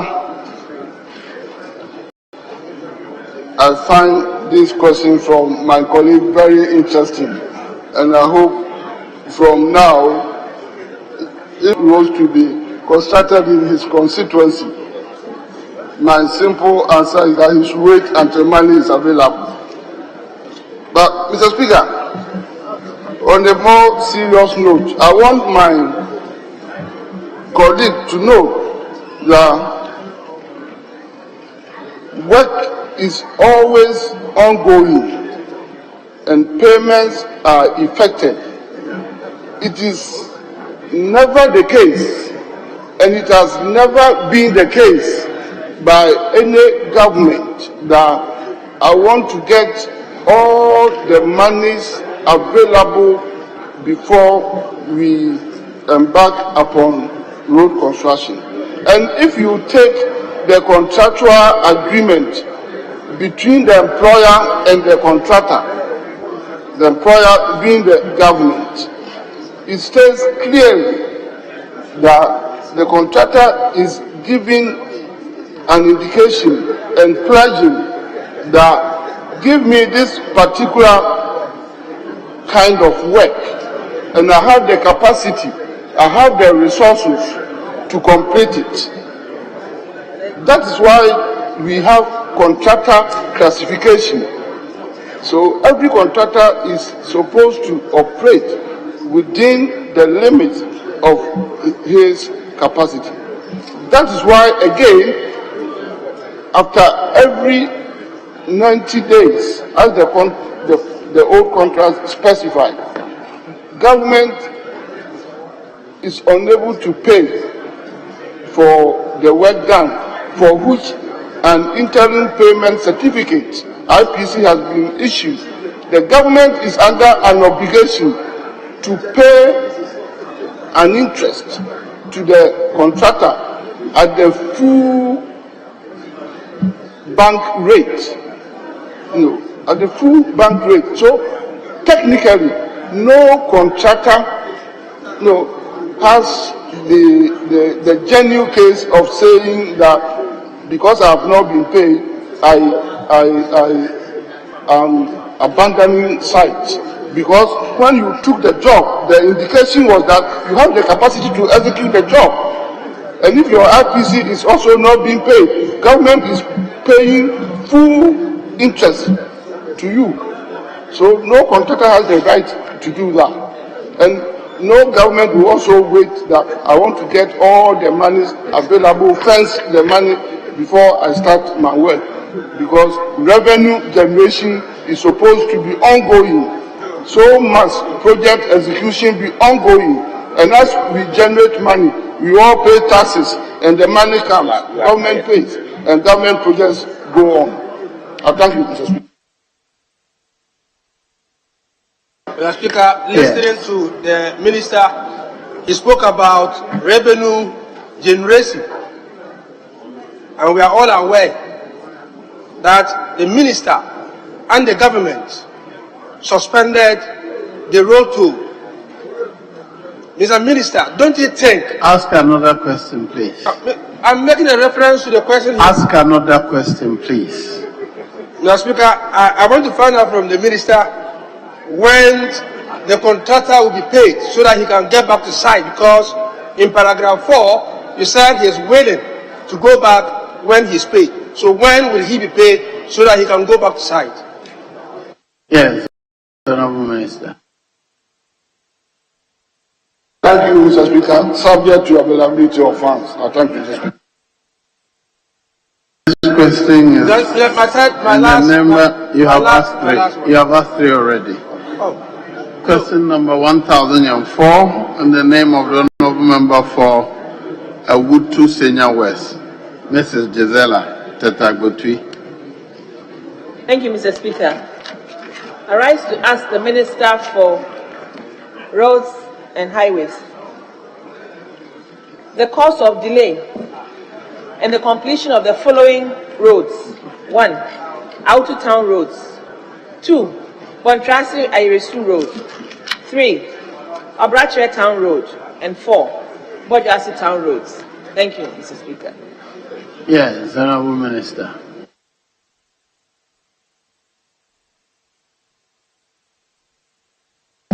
Thank you, Mr. Speaker. Mr. Speaker, the Awutu Breku and Bogbiase town roads are partially engineered roads located in the Awutu Senior West district of the Central Region. They are surface roads and are in poor condition. The Awutu Breku town roads is 6.85 kilometers long, and Bogbiase town road is 7.5 kilometers long. Currently, Mr. Speaker, contract for the upgrading of the roads were awarded under the project titled Bitumen Surfacing of Awutu Breku and Bogbiase Town Roads of length 14.35 kilometers. The contract was awarded on 6 October 2016 and commenced on 6 September 2017 for completion by 5th March 2019, which was revised to 13th October 2021. That is being funded by the Ghana Road Fund. Works executed to date are: 1. Clearly, 3.5 kilometers completed. 2. Concrete U-drains, 3.8 kilometers completed. 3. Pipe covers, 1,200 millimeter, 2 in number, also completed. Progress of work is 15%. Contractor is not on site.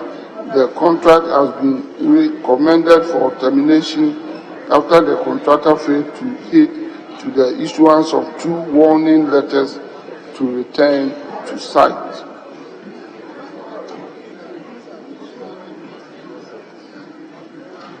I'm taking together Roman number 2, 3, and 4 road. That is roads of Bontrasi to Ailesu, Obrachre Town Roads, and Bogbiase Town Roads.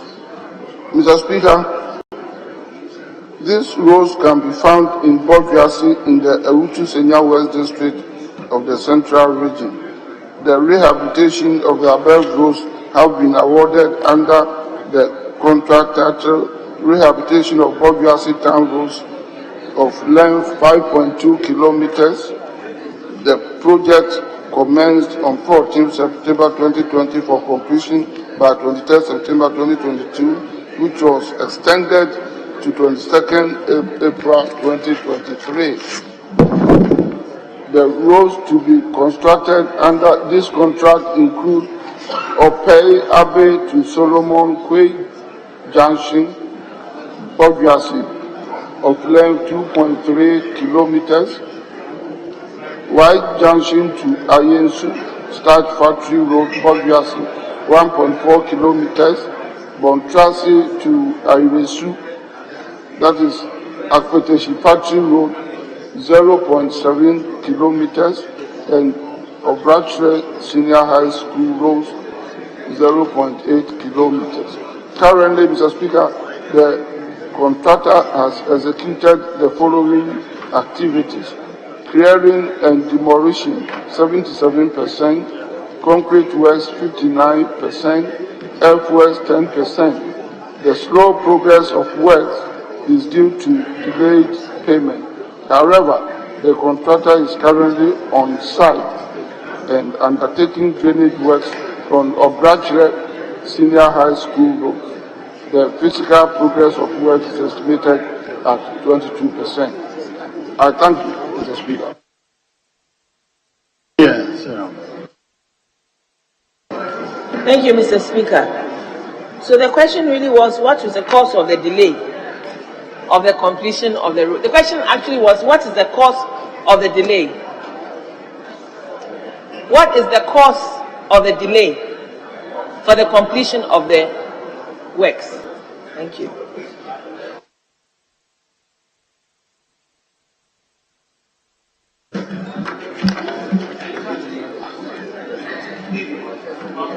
I thank you, Mr. Speaker.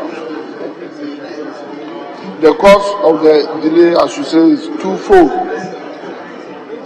The basic cause is that it appears the contractors lack some capacity. And also, too, and I must be frank and honest with you, is also due to delayed payment.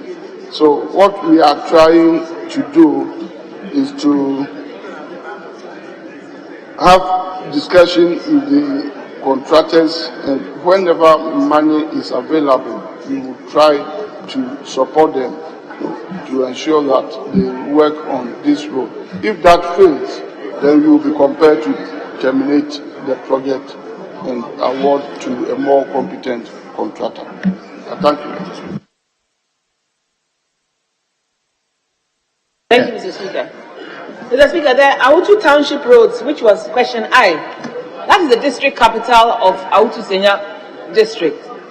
And since 2016, from 2016 till date, that is about 7 years, it's a long time for a district capital to have a slack in the roads that are to be done for the district capital. I will really plead with the minister to look at district capital roads.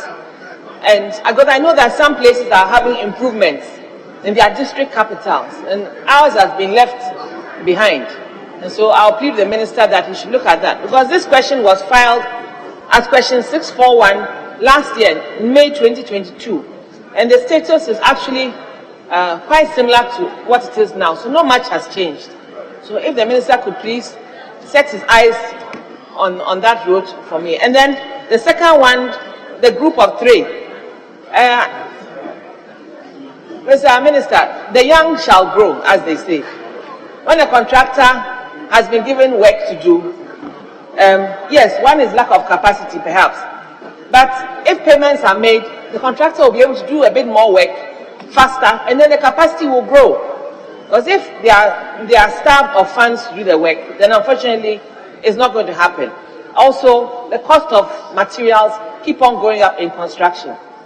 Can I get that assurance from you that at least between the 2 points, I would look at delayed payments more than lack of capacity? Because I've spoken to the contractors and I know they are eager, but it's delayed payments. Can I get that assurance from you, Mr. Minister? Thank you. Yes, Honorable Minister.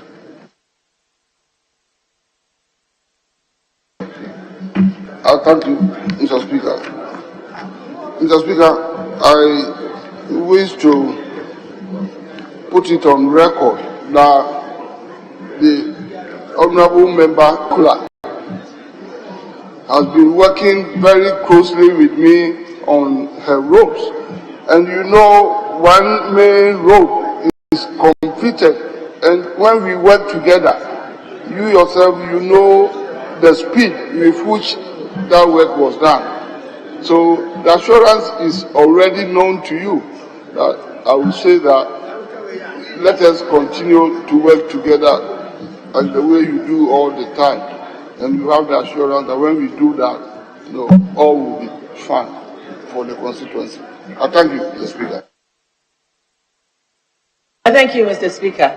I'm grateful to the Minister. Thank you very much. I'll move on to question number 1185 in the name of the Honorable Member for Amenfi West, Mr. Eric Affo. Thank you, Mr. Speaker, for the opportunity to ask the Minister for Roads and Highways when the government will pay compensation to affected farmers whose farms were destroyed during the clearing stage of the construction of the following roads. 1. Asankra Breman to Fojokrom. 2. Sanraba Junction to Mumuni, and finally to Christian. Thank you, Mr. Speaker. Yes, Honorable Minister.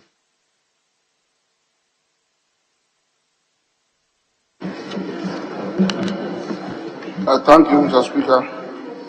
Mr. Speaker, the Asankrem Breman Fojokrom is captured on the Department of Federal Road database as Asankrebwa to Breman to Fojokrom Federal Road of length 25 kilometers. Mr. Speaker, it is an inter-district road which links the Wasa Amenfi West and Sevi Akontombra municipalities in the western region. It is an engineered gravel road in good condition. Currently, Mr. Speaker, contract for the upgrading of the road was awarded under the project title Bitumen Surfacing of Sankregwa Fojokrom Federal Road. The contract was awarded on 10th April 2018 and commenced on 28 June 2018 for completion by 27 June 2020.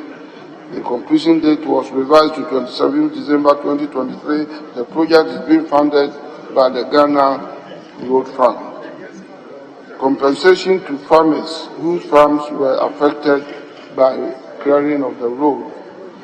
During the implementation of the project, Mr. Speaker, some properties were affected and the cost for compensation was assessed by the Land Valuation Division of the Lands Commission.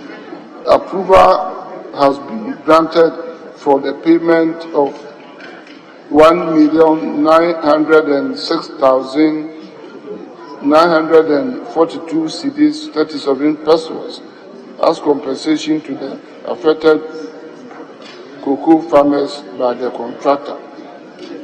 Contractor is, however, yet to make payment. This is due to the inability of the employer to make any payment for works done up to date. Roman number 2, Samraboy Junction to Mumuni to Piesa Road.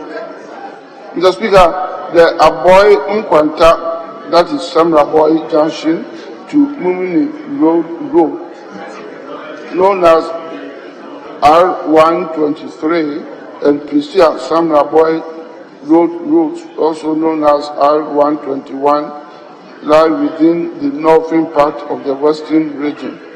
They are located in the Amenfi West and Prisia Muni Valley districts of the western region, respectively.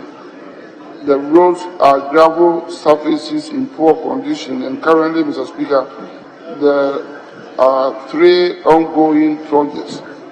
2 of the projects are being funded by COCOBO, namely 1, construction of Aboy Junction to Amuakun Junction to Mumuni Road, measuring 45 kilometers. The rehabilitation of Pristia Samraboy Road from kilometer 40 to 40, which is also 40 kilometers. And C, upgrading of Pristia Samraboy Road from kilometer 40 to kilometer 44, meaning 4 kilometers, funded by Ghana Road Fund. The progress of work on the construction of Aboy Junction to Amuakun Junction to Mumuni Road is projected at 69% physical completion. The progress of work on the rehabilitation of Christia Samraboy Road, that is the 40-kilometer road, is projected at 59.5 physical completion.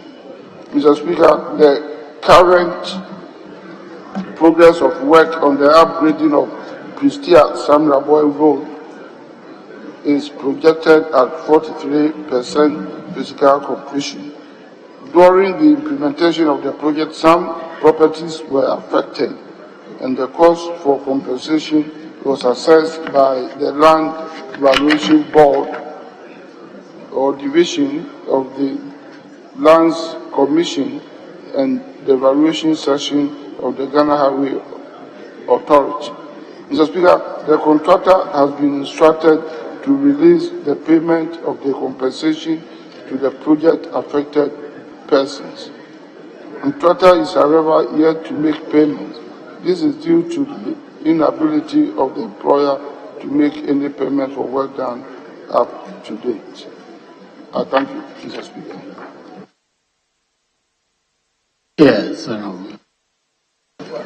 Let me thank you again, Mr. Speaker, for the opportunity for the supplementary questions. Mr. Speaker, in the first paragraph of the Minister's answer, he indicated that Breman Fojokrom, the road is in good condition. Mr. Speaker, is far from that.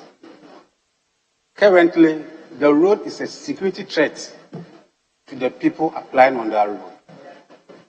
More importantly, he indicated that construction of Aboy Junction, Amoku Junction to Mumuni Road is projected at 69% physical completion. It's almost 70. Two, indicated that Christia Samraboy Road is projected at almost 60%, which is 59.5 physical completion. Three, the current progress of work on upgrading of Christia Samraboy Road is projected at 43 physical completion. Mr. Speaker, I want the Minister to recheck these figures, because these figures do not reflect the current status of these roads. So I'm reporting to the Minister that take it upon yourself. Honorable, do you have a question? I'm building my question, Mr. Speaker. No, please go to the question. Mr. Speaker.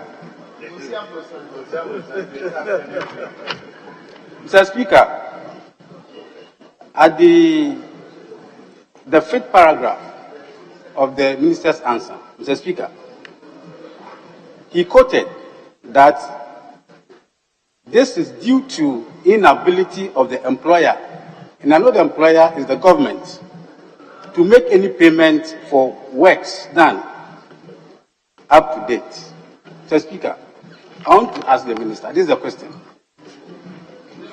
Since you have not paid the contractors, when are you releasing funds to the contractors to go and recommence the construction of the road, to enable them also pay the project affected persons? When are you releasing funds to these contractors? Thank you, Mr. Speaker. Yes, Honorable Minister.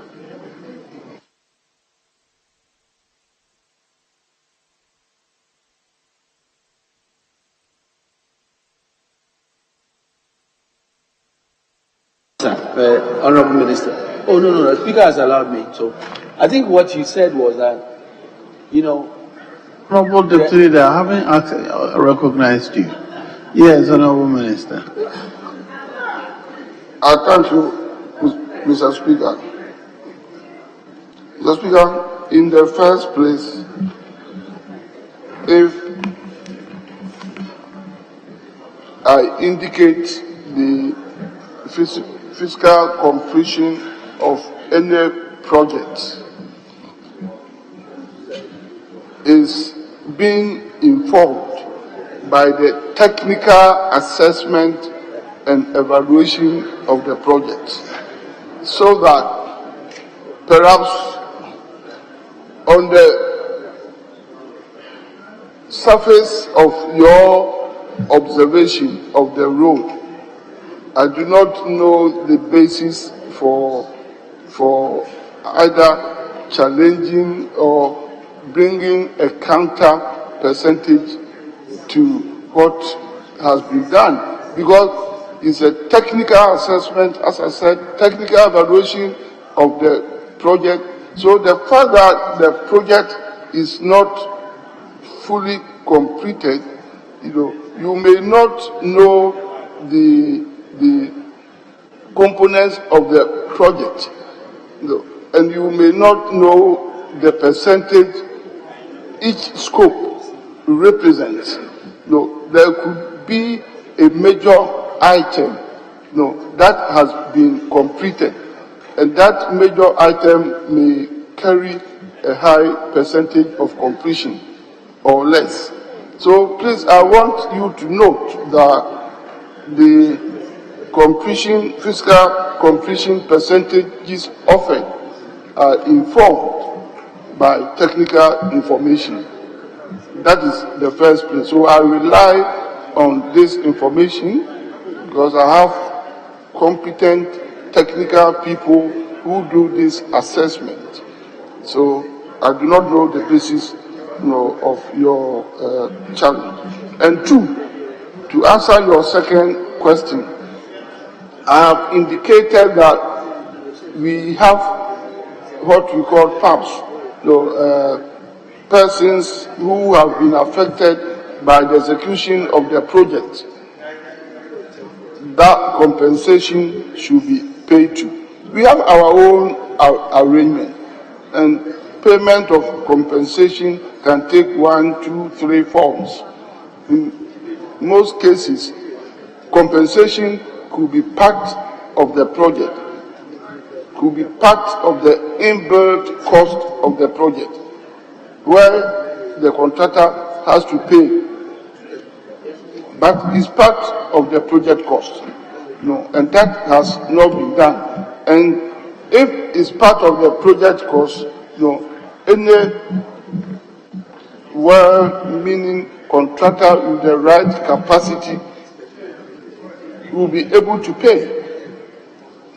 And that is what I'm talking about, that some people have been affected by the execution of the project. And I expect that, and we expect that the contractor to pay them to enable the work to be progressed. Thank you. Yes. Thank you, Mr. Speaker. Mr. Speaker, I want to find out from the minister, how can a road that is Mumuni to Pristia chokes about 69.5%, which is not accessible to the road users, even motorbikes? Motorbikes cannot play on that road. How can a road which is talking about 70%, people cannot play on that road? I want to know the reason. 70% or 100%. Thank you.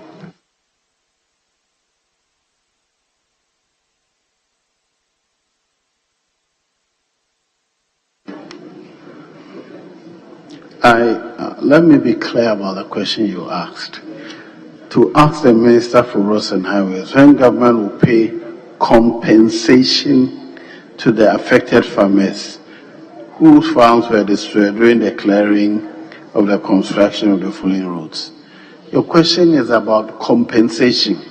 Now you're talking about motor roads, motor riders and things. Can you return to your question, please? Your follow-up questions must relate to the compensation. Mr. Speaker, thank you for your direction. But the minister indicated himself in the answer that the road is talking about 70%. So I'm asking him, how can a road which is talking about 70% completion, motorbikes cannot even apply on that road? How does that relate to what you came to? You came to ask for compensation for farmers whose property has been affected. If you have no follow-up question, I'll move on. Yes, Honorable Leader. Mr. Speaker, I think the concern of my colleague is that the minister's answer talks about 69% completion of the works, and he's bringing upon that to ask a supplementary question. Mr. Speaker, but as you yourself has noted, Order 69(1) provides, as soon as a question is answered in the House, any member beginning with the member who has asked the question may, without notice, ask a supplementary question for further elucidation on any matter of fact regarding which the answer has been given. But a supplementary question must not be used to introduce a matter not included in the original question. It's not the answer, not included in the answer. Not included in the original question. So, Mr. Speaker, I agree with you that he is totally out of order, basing his supplementary question on the answer that has been given. I'm moving on. Question number 1262 is the name of the honorable member for our win, Oscar Oforilabi. Thank you, Right Honorable Speaker, for the opportunity to ask the Minister for Roads and Highways when the following town roads in the Aomi constituency will be asphalted. 1. Enchi Township. 2. New Yakase Township. Thank you. Yes, Honorable Minister.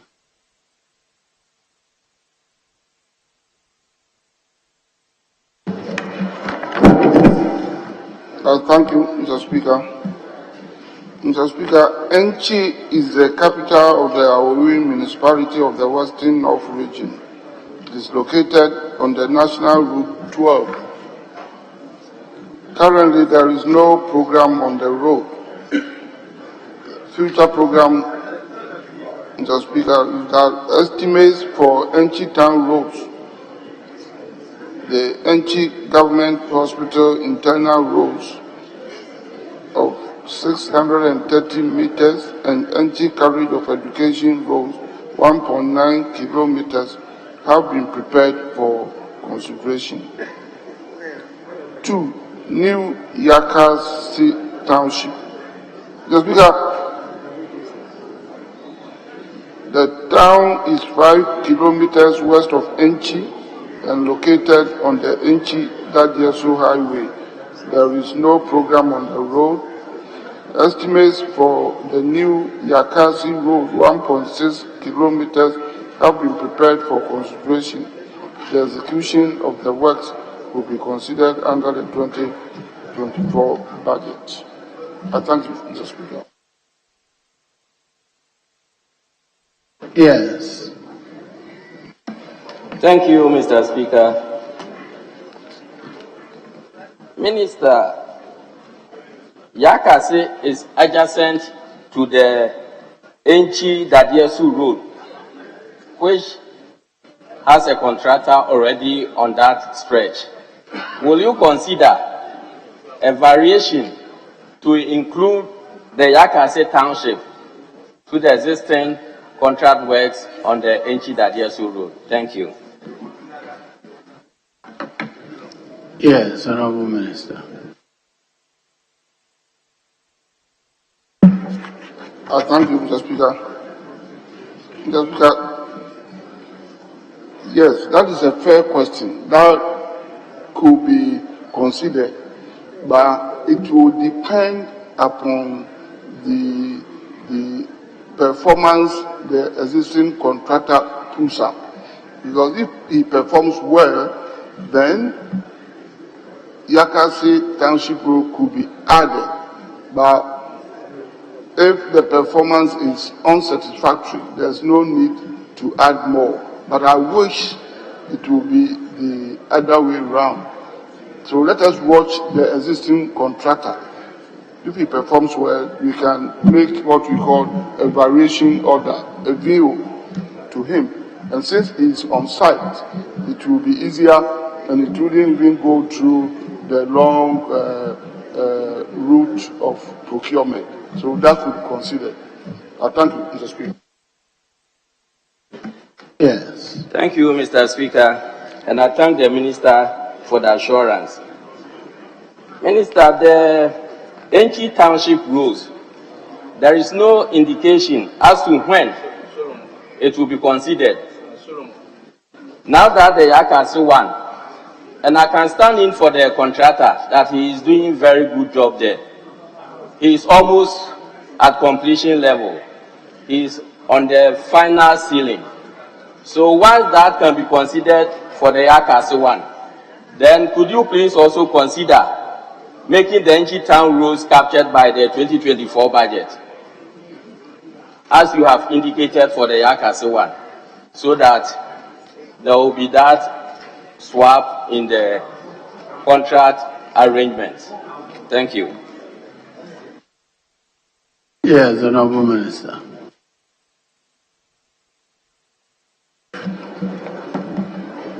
Yes, I thank you, Mr. Speaker. Yes, like I said, depending upon the performance of the contractor on the ground, and I am happy to hear from you yourself for the first time, of saying that the contractor is doing well. And if it's coming from you as the member of parliament, that you are happy that the contractor working on your project is doing well, then the assurance I can give to you is that as you have requested for the Yakasi road to be added, that of Enchi could follow the same road, because these are short roads, because the Enchi road, the total peak is only a little above 2 kilometers. We have picked two stretches. I think one is 630 meters or so, and then the other one is 1.9. So just a little above 2 kilometers. And if the contractor performs well, once he is within your constituency, he will be able to do all the three, as a project. So let's watch and monitor him. I thank you, Mr. Speaker. You're done. Very well. Yeah, thank you. I'll proceed to question number 1267 in the name of the Honourable Member for Navrongo Central, Mr. Samson Tangumbu Chiraja.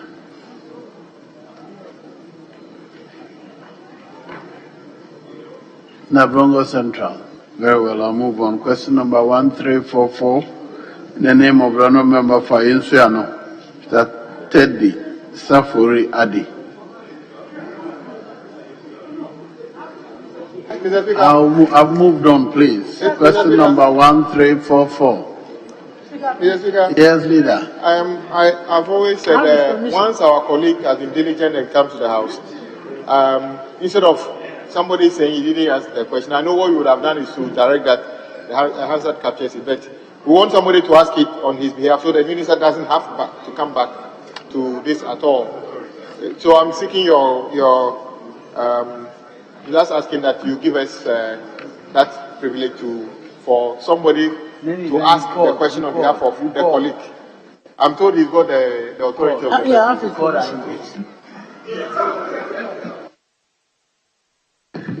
Yes, leader. Mr. Speaker, I think we will not have anything against it because the minister is one who is often very loaded, especially on Fridays.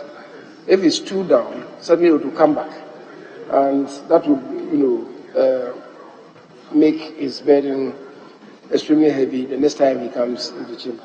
So you can grant them special dispensation, power of attorney or no power of attorney. Because I believe that if he's asked to produce it, it will be difficult for him. So Mr. Speaker, I would I would request, I'll pray you that you grant them special dispensation. On this occasion, you are not raising. No, Very no, well. Yes, go ahead and ask the Thank you very much, Mr. Speaker. The power of attorney is in my car. That I 1 minute. Thank you, Mr. Speaker. I rise to ask on behalf of the Honourable Member for Nabrongo Central to ask the Minister for Roads and Highways what measures have been put in place to face crash barriers to prevent road accidents on the Achimota-Pokwasi Road. Thank you, Mr. Speaker. Yes, Honorable.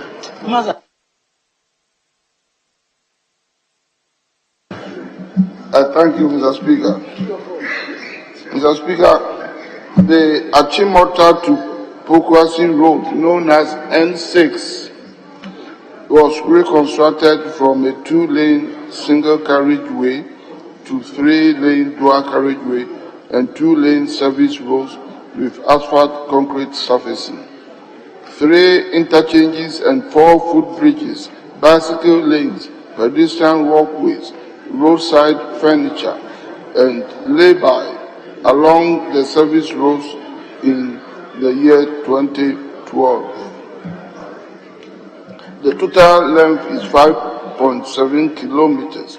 Mr. Speaker, it forms part of the urban section of the dualization of the Accra-Kumasi Road.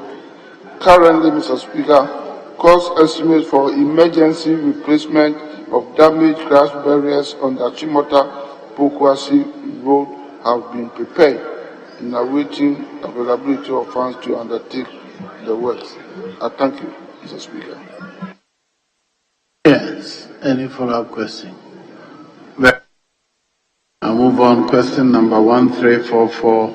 Honourable Member for Ayesiano. Thank you very much, Right Honourable Speaker. Right Honourable Speaker, I rise to ask the Minister for Roads and Highways when the contractor on the Esuboy Upper Wawasi Road will begin, as the road is in a very deplorable state. Thank you very much. Yes, Honourable Minister.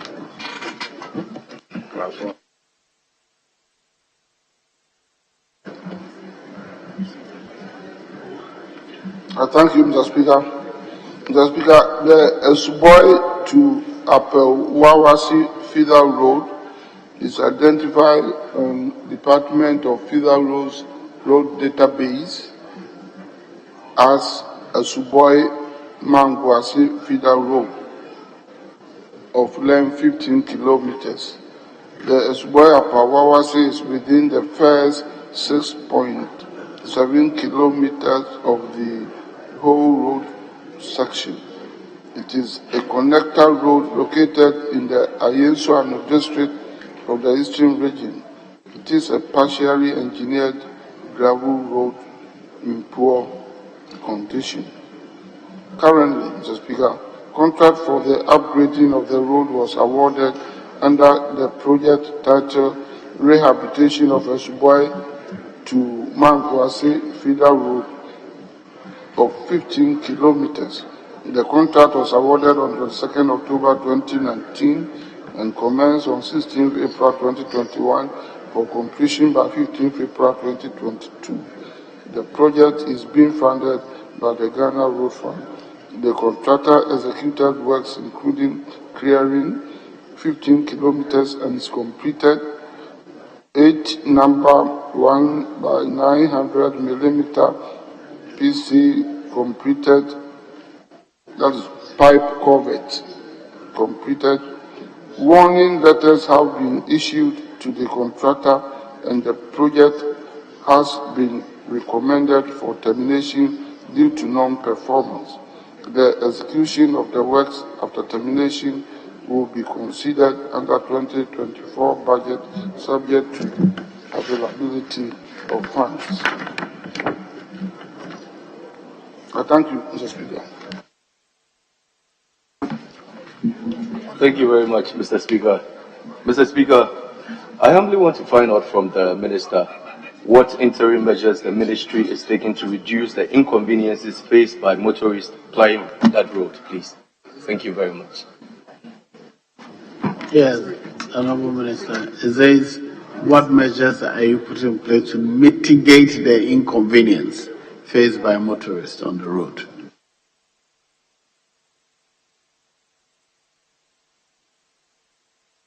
Thank you, Mr. Speaker. The measures to be taken to mitigate those inconveniences, which are of course unfortunate and regrettable, is to do maintenance on it where possible. And if there are any sectional repairs to be done, we are prepared to do that. And on that road, it has not been reported that there is any challenge with any bridge or any culvert, to the best of my knowledge. So I believe if anything at all, it will be the grading on the road, particularly the bad sections, to make it at least motorable until we come to do full-scale work on it. So that can be done. I thank you very much. Thank you very much, Mr. Minister. I will relay your information to my people and assure them of what you've told us. Thank you very much. Question number 1354, Honorable Member for Kumbungu, Dr. Hamza Adam. Thank you, Mr. Speaker, for the opportunity to ask my question. I rise to ask the Minister for Roads and Highways when the contractor rehabilitating the Tamale Kumbungu Road will return to site to complete the work.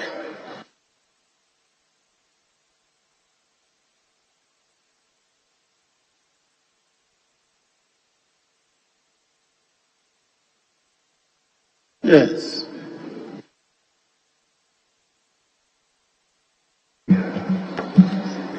I thank you, Mr. Speaker. The Speaker, the Tamale Kumbugu Road is a regional road known as R092/01. The road falls under the Pandai and Saraga district. Currently, Mr. Speaker, contract for the rehabilitation of the road was awarded in 2 lots under the contract titles 1, reselling of the Tamale to Kumbugu, the first 5 kilometers, also known as Lot 1, and 2, reselling of Tamale Kumbugu from kilometer 5 to kilometer 11. That is 6 kilometers in that Lot 2. Mr. Speaker, I take the reselling of the Tamale to Kumbugu, the first lot. The contract commenced on 16th November 2020 for completion by 15th November 2021. Works executed to date include demolition and site clearance 30%, roads and pavement 3.07%, concrete works 3.04%. Progress of works is projected at 8.26% physical completion. The contractor is currently not on site due to delayed payment. The contractor has indicated his willingness to go back to site after payment of outstanding certificate. Lot 2, that is reselling of Tamale to Kumbugu from kilometer 5 to kilometer 11. Mr. Speaker, the contract commenced on 16th November 2020 for completion by 15th November 2021. Works executed to date include demolition and site clearance 0.15%, roads and pavement 0.46%, concrete works 0.22%. Progress of works is projected at 4.54% physical completion. Just because the contractor is currently not on site due to delayed payment. The contractor has indicated his willingness to go back to site after payment of outstanding certificate. I thank you, Mr. Speaker. Yes. Thank you, Mr. Road Minister, for your response. I want to find out from the Minister when the contractor will come back to site and complete that portion of the road, since it is a serious nuisance to both users and the surrounding communities. Yes, Honorable Minister, when will the contractor return to site?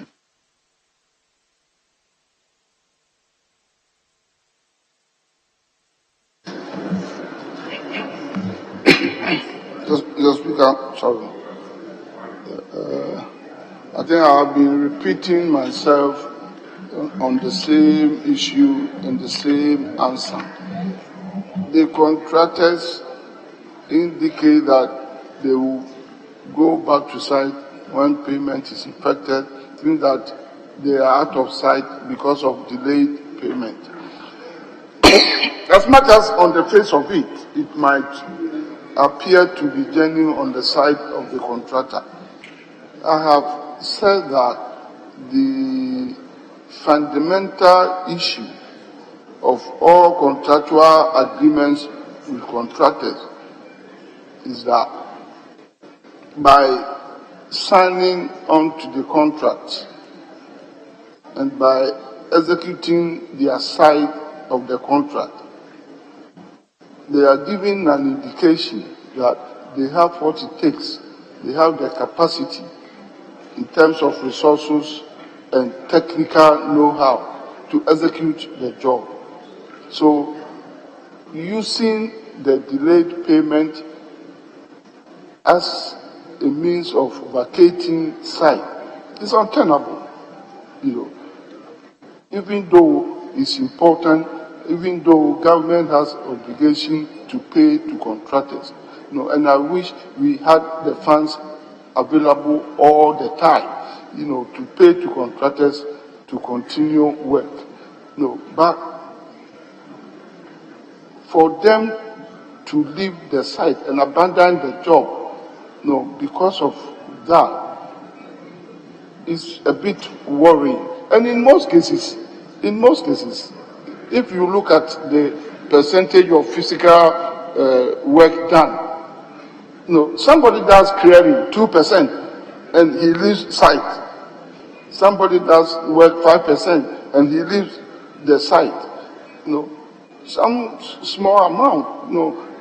Every amount of money is important. But if you are a contractor and you come for a job, the contract sum of about 10-15 million, and you do job up to 1 million and you leave site. With the highest respect, were you prepared to undertake that job? And we have a lot of these issues, and it's worrying everybody, worrying government, particularly those of us who are members of this house.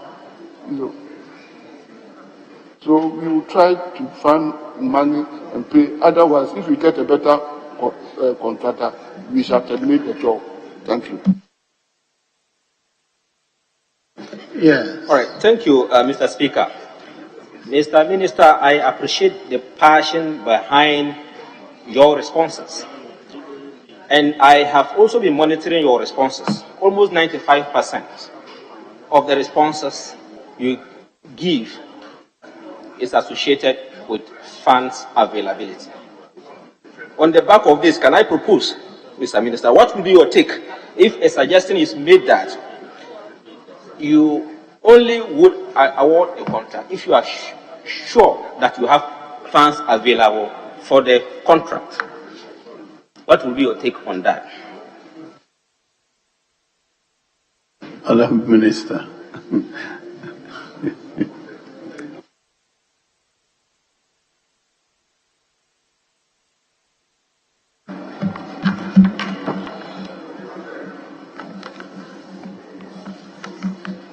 Thank you, Mr. Speaker. Mr. Speaker, I again want to raise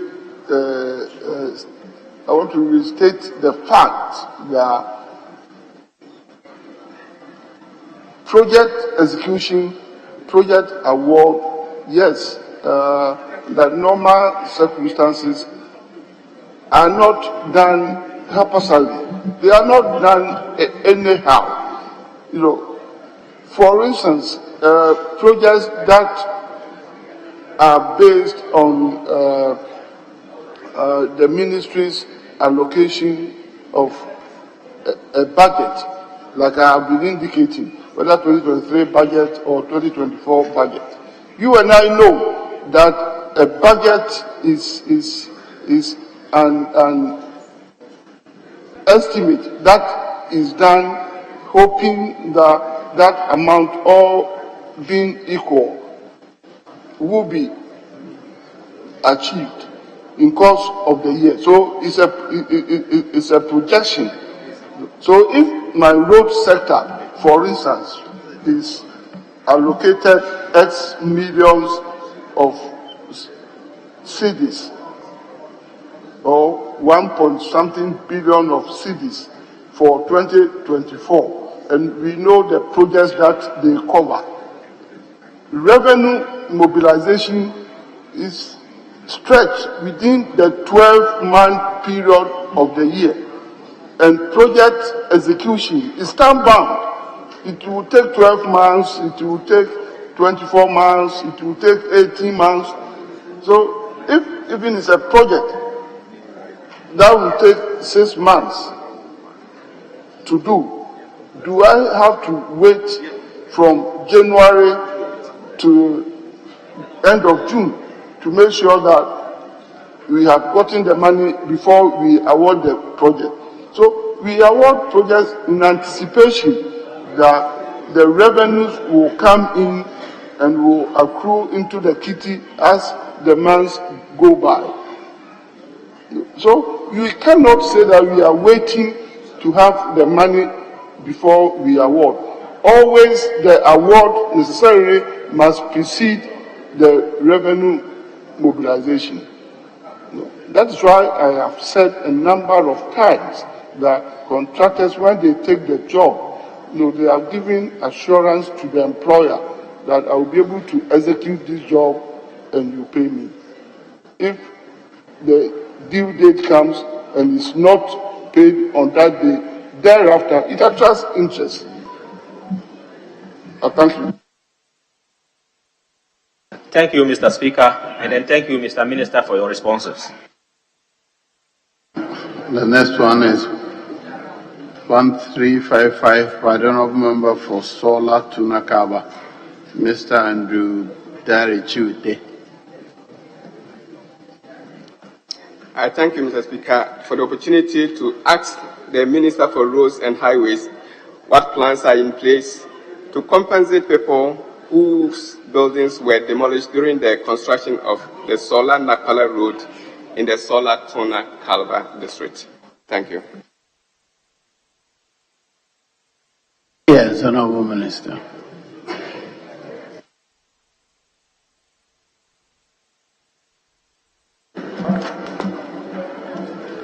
Thank you, Mr. Speaker. Mr. Speaker, the Sola Nakwara Feeder Road is identified on Department of Feeder Road database as Sola Nakwara to Tuna Feeder Road of 47 kilometers long.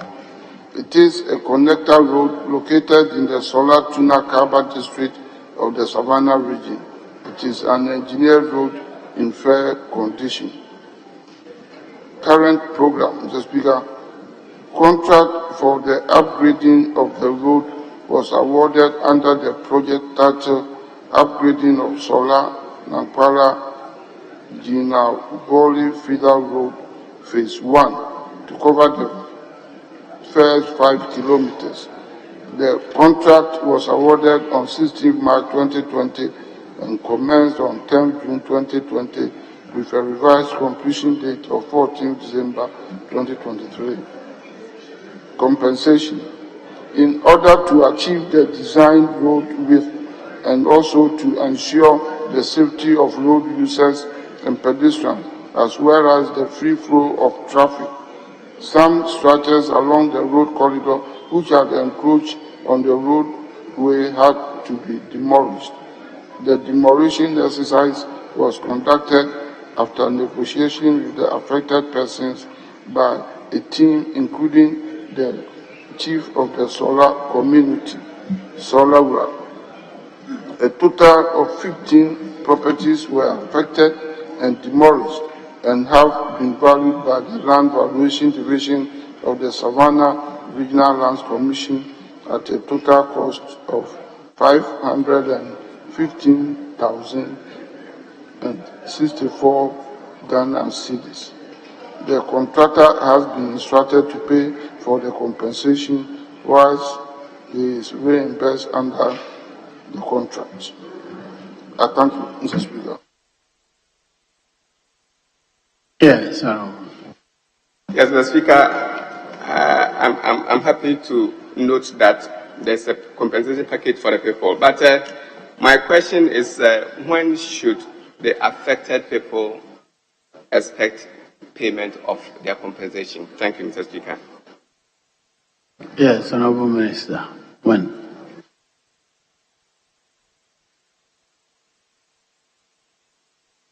Mr. Speaker, I thank you very much. Mr. Speaker, it could be any moment from now because ideally,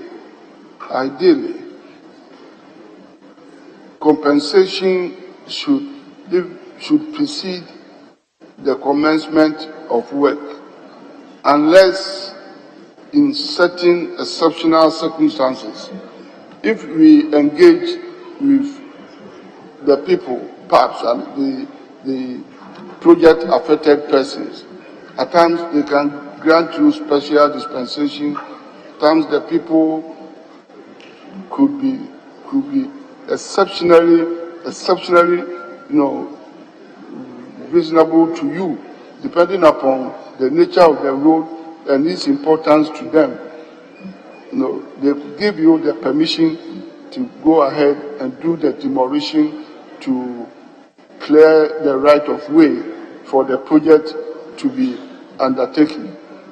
Then that one, you have the consent and the concurrence of the people. You can go ahead. Otherwise, we do not want to do things arbitrarily. We must always pay the compensation before we commence the project. So any moment from now, if the contractor is ready, as he has been instructed, the money could be paid, for the road work to commence. But it will definitely be paid. So with you, as an MP, I will even make a special appeal to you, in order that we don't waste time and lose any time. Whatever is paid, if you can also assist us and the contractor, since it's your constituency, so that if part payment is effected, the road works can commence, whilst we take steps to pay the agreed full compensation. I thank you, Mr. Speaker. Honourable members, having regards to the state of the business of the House, I direct that the House sits outside the regular sitting hours. Yes, you have one more follow-up question. Thank you, Mr. Speaker. Mr. Speaker, I'm a bit worried because the project just after demolition is being stopped. I don't know why. Meanwhile, the people's houses have been demolished and the work is not progressing. And so... Honourable member, restrict yourself to compensation payment, please. Mr. Speaker, because he indicated that they could even do the payment before the start of the work, but they have started already. That's why I wanted to know when, but now that he's not able to give me a deadline. But like he said, I will keep following up on this issue. Then maybe upon his advice, we'll see how the contractor would be advised to pay the people. But Mr. Speaker, if you may permit me, I'll do a little correction on the background. The answer indicates that on the DFR's road database. The project is captured as Solar Tuna Napala Feeder Roads. Mr. Speaker, Tuna is to the north of Solar, the district capital, that's on the Wire Road.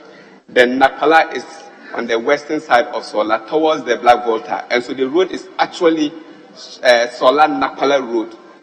But I don't know how they captured Tuna to be part of I'm that. sure if you deal with the ministry, they will recapture it if you're wrong. Yeah. Sure, Mr. Speaker. Thank you so much. The last question for the day is in the name of the Honorable Member for Sabuba, Mr. Joseph Nepe Bukari. Thank you, Mr. Speaker. Mr. Speaker, before I ask my question, I want to do a correction on one of the communities. The last one, that is Chambung, not Hembung, is C, not E. So the correction should be made. Well, you pronounce it, then we'll make the correction. Go ahead. Mr. Speaker, I asked the Minister for Roads and Highways when works on the following roads will resume and be completed. They include Wapule Yakazia Wadu Road, Wapule Bobroni Road, and Wapule Jirmane Chambung Road. Thank you, Mr. Speaker. Yes, Honorable Minister.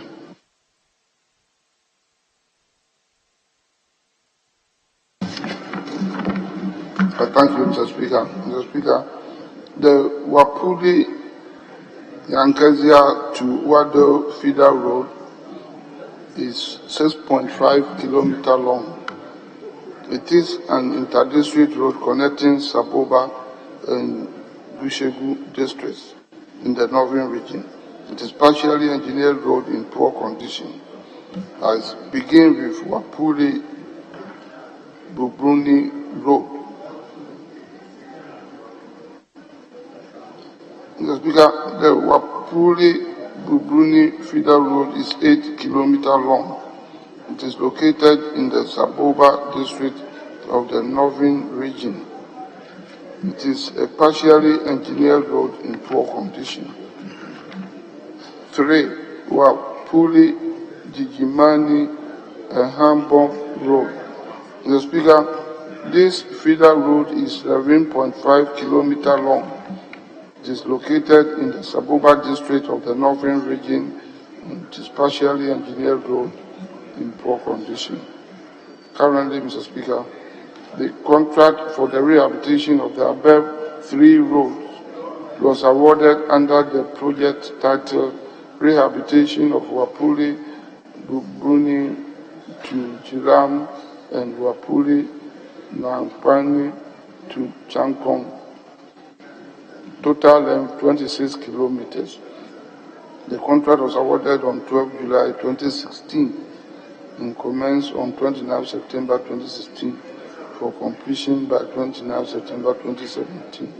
Works executed include 1 by 900 pipe culvert, 3 in number, 2 by 900 pipe culverts, also 1 in number, and 3 by 3 box culvert, 1 in number.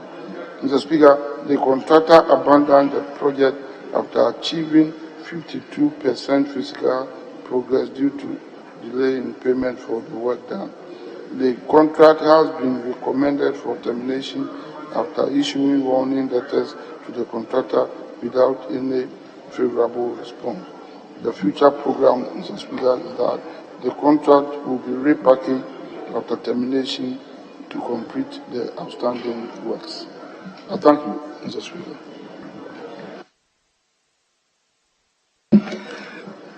Thank you, Mr. Speaker. Mr. Speaker, these projects were awarded in 2016 and scheduled for completion in 2017. By 2017, the progress of work done was at 52%, more than half of work done. And since then, the ministry, and for that matter, government refused to pay the contractor for work done. I want to find out from the minister why the refusal to pay the contractor, and that led to him abandoning the site. Thank you. Yes, Honorable Minister.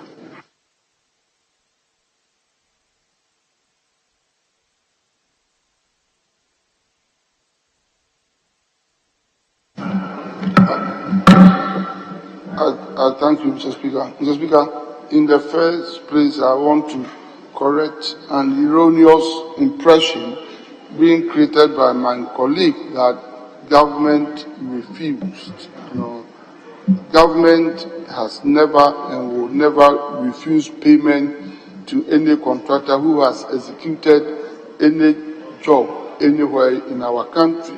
So that contractor would have earned the money.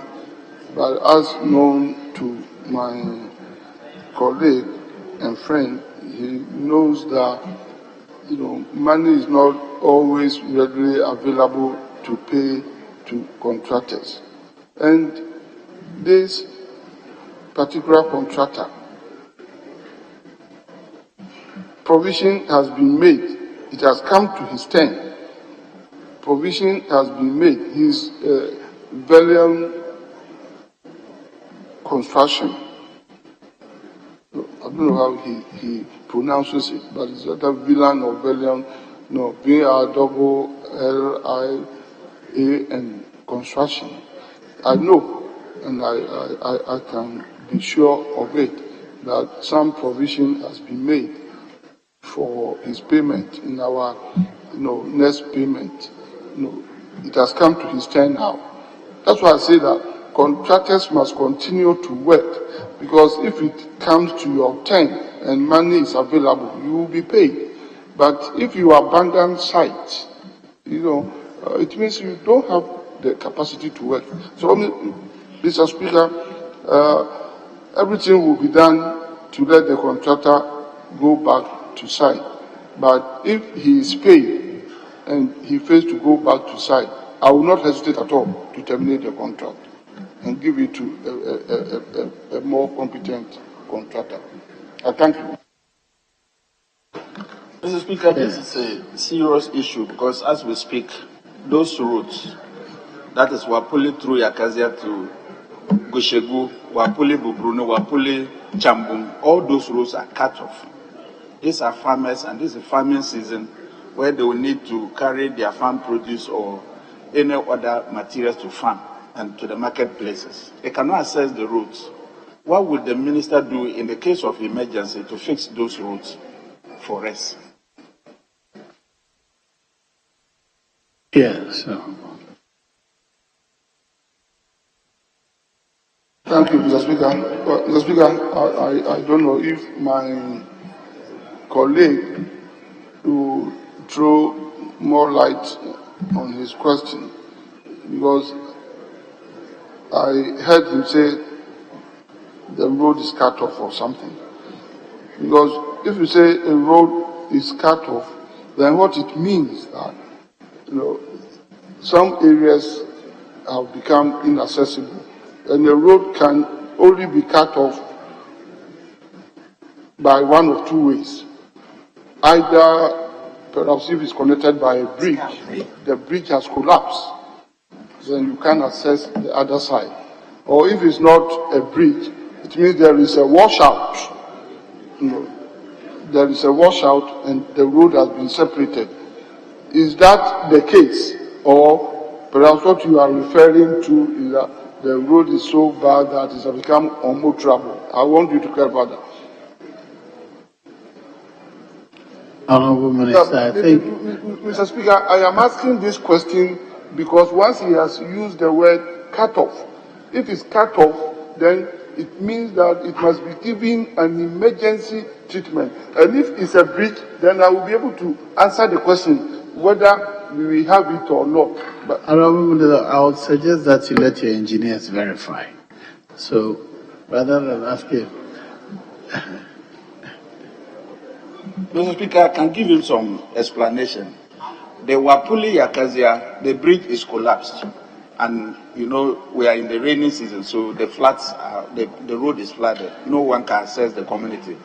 The Bubruni and then the Chambum, those ones, the covers were constructed, but the fillings were not done, the approaches, so you cannot access even the bridge. Now the bridge is even deep in the waters because the approaches were not fit. I thank you, Mr. Speaker. Mr. Speaker, I now get a clearer explanation to the question. It means that it has gotten to an emergency situation.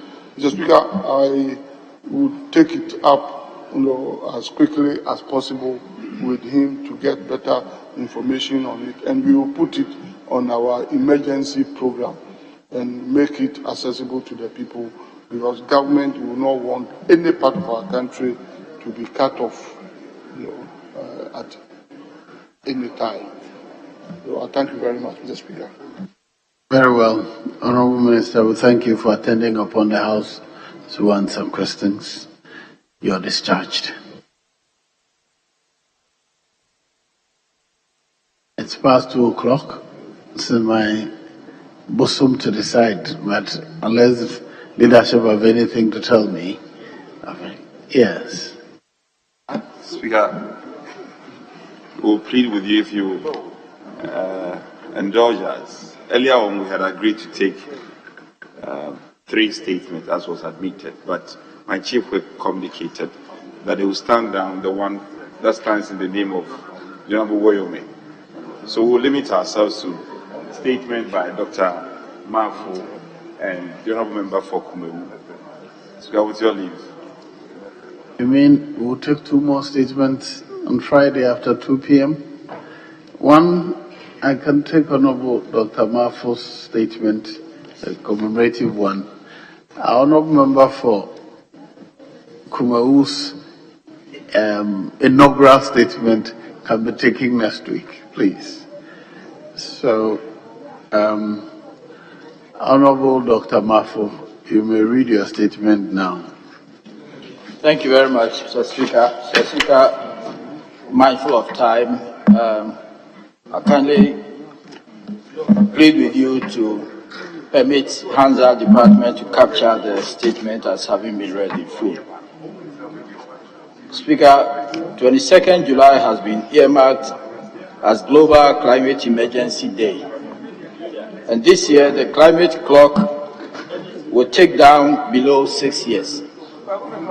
This means we will have less than 6 years to dramatically reduce fossil fuel emissions to stay below the 1.5 degrees centigrade warning. The Speaker, at the 146th meeting of the Interparliamentary Union in Manama, Bahrain, a brochure on 10 actions for greening Parliament was launched. And I find this moment of celebrating Climate Emergency Week as the most appropriate time to highlight this call for parliamentary action. My intention is to bring the highlights of the IPU 10 action points to members and those who work with us with a view to stimulating positive action towards a greener Ghana Parliament. The Speaker, these 10 points by the IPU are: 1, to take steps to track emissions from Parliament's operations and set clear targets to reduce them. The second point of action is to promote transparency in the greening process. The third point of action is to strive for climate resilient parliamentary operations. The fourth point of action is to make sure parliamentary business is conducted in sustainable, water and energy efficient premises.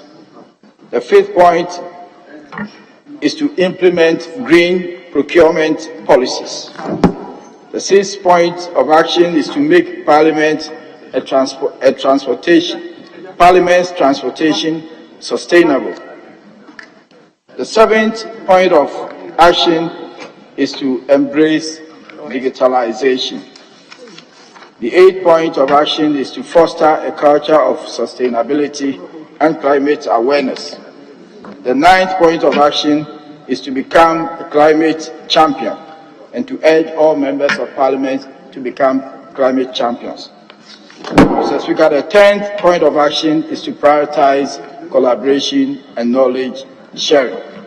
So, Mr. Speaker, while commending our efforts as a Parliament towards these goals, such as your leadership of this House to participate in the successive Greening Ghana Days, the establishment of a climate caucus, and our readiness to pass a climate change bill. There still remains a lot for us to do. I wish to recommend for the formation of a task force to review the situation of Ghana's parliament in the face of this call and recommend specific plan of action with clear green targets for consideration and implementation. The Speaker, if this is done, Ghana will emerge as one of the few parliaments in Africa that has taken the lead in this endeavor towards the dream of a greener parliament. I want to thank you very much, Mr. Speaker, for the opportunity. Very well. Yes, Honorable. Thank you very much, Right Honorable Speaker. I'm particularly interested in the point number 7 and 8. Mr. Speaker, it reads that the 7th point of action is to embrace digitalization. Examples of actions include developing a digital transformation strategy that moves away from paper-based working modes. And that's so key. If we can only start that even here in Parliament, I'm sure we would have contributed a lot to that space. Mr. Speaker, I was moving papers that I've received only in the 2.5 years that I've been here, and I made a comment of, oh, this is so heavy. And an older member of Parliament said, you ain't seen nothing yet. Meaning that by the time I'm old enough to be in Parliament as that person who was speaking, I wouldn't have room to accommodate all the papers I will receive. So perhaps Parliament can set the example. The second point is to foster a culture of sustainability and climate awareness, which means that we have to go beyond the confines of this chamber and get our people to understand what exactly their roles are as Ghanaians in addressing this climate change challenge that we all face.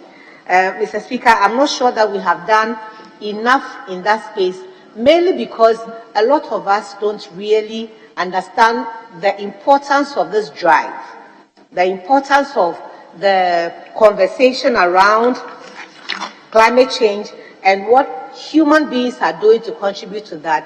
And the flip side being, what can human beings do to mitigate the effects of climate change on our communities?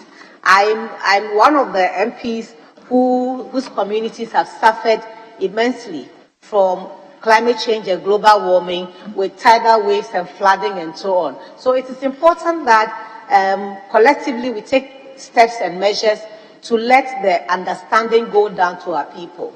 So we stop filling the wetlands, so we stop throwing our garbage out indiscriminately, especially the plastic waste. Mr. Speaker, I thank you for the opportunity. Yes, Honorable Deputy Minister. Thank you, Mr. Speaker. Mr. Speaker, I do believe the statement made by my honorable colleague is really apt. We all know what is going on around the world as far as climate change is concerned and the havoc that is being caused all over the world. The points that were enumerated by my colleague must be situated in context of a government policy. Government, Africa, even though we are being challenged by the effects of the doings of others, even though we have only 3% contribution to global carbon emission, we are really suffering from the effects of the doings of the countries, as I stated earlier. Government has taken the bold decision to increase the renewable energy percentage of this country to 10% by 2030. And if you situate that with the total energy transition, you find the government is taking a lot of bold steps to try and mitigate its carbon emission into the system. Some of these decisions that have been taken by government includes the, like I said, increase in the amount of solar generation in the system, e-mobility, addition of nuclear in the energy mix going forward. And all these things are steps that government is taking to try and mitigate the carbon emission into the system.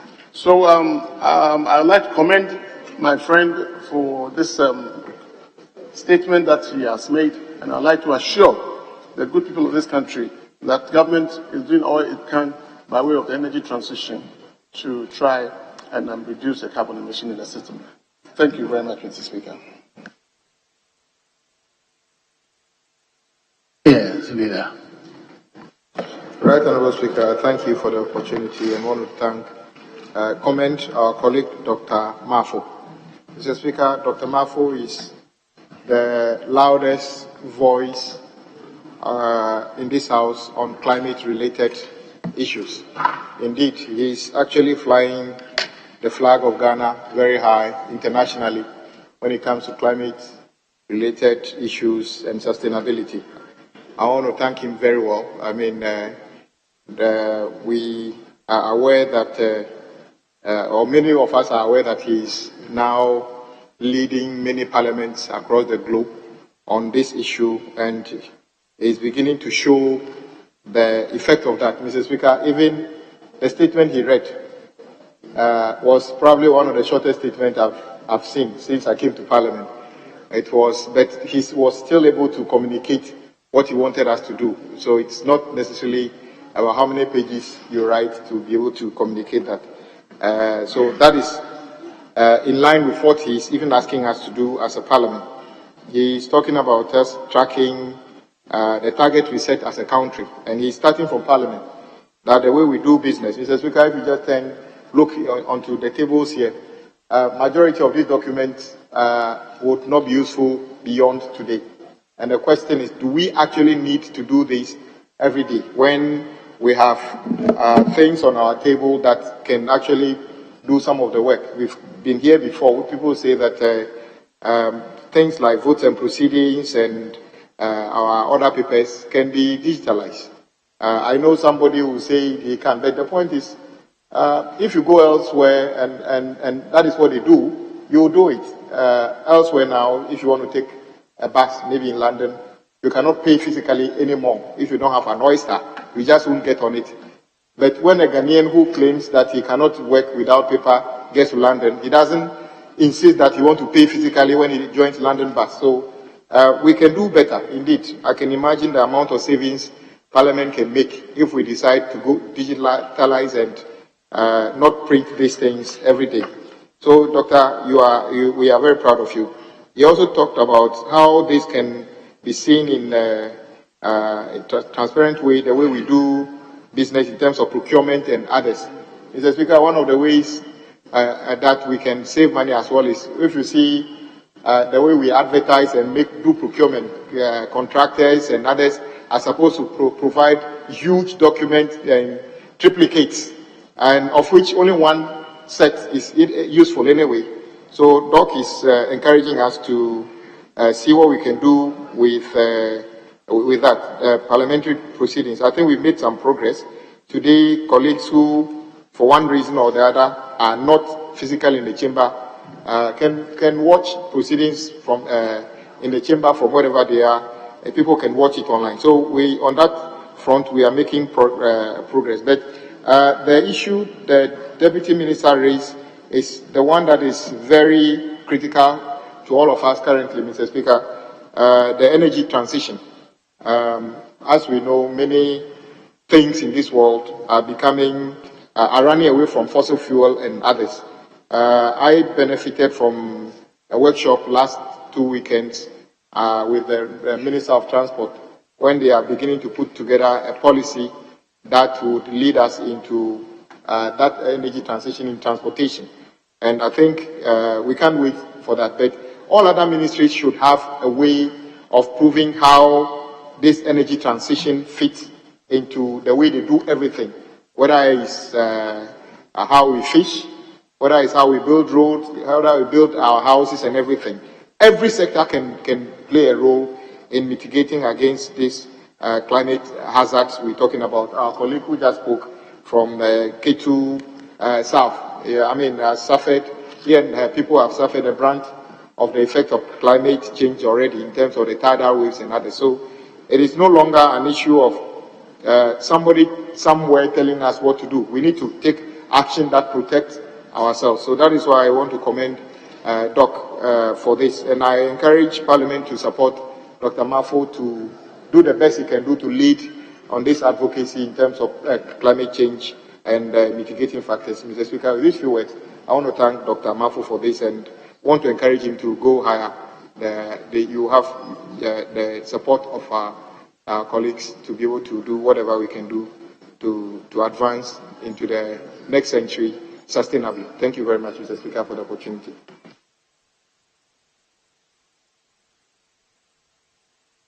Yes, Honorable Minister for Fisheries.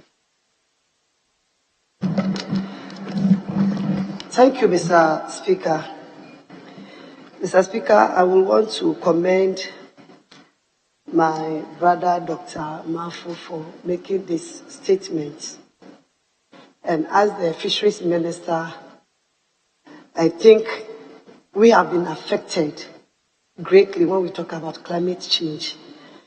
And so it is prudent I add my voice. Gone were the days when we talk about climate change, we were hearing or seeing it very far away from us. But now in Ghana, we have come to face the reality.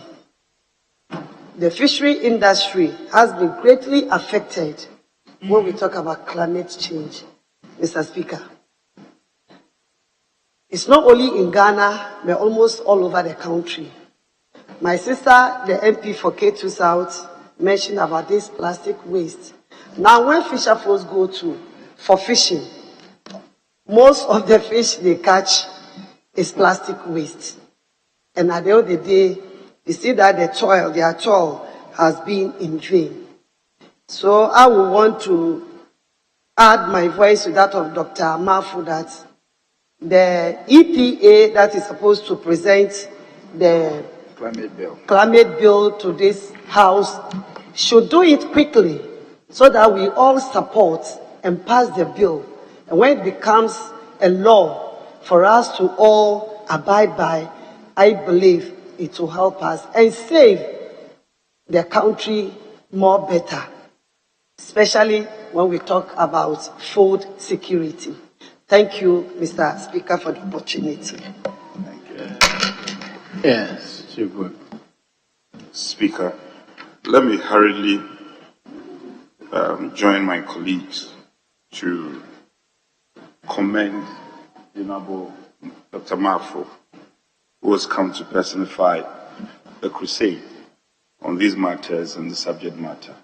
I'm privileged to have attended a number of conferences with him. And Speaker, you cannot help it but just admire the depth of exposure and experience that our colleague has when it comes to this subject matter. And so I want to commend him highly. And Speaker, at the risk of being repetitive, I think the last COP was held on our own soil as Africa. The last COP was held in Egypt. And Africa, as a continent, we had high hopes.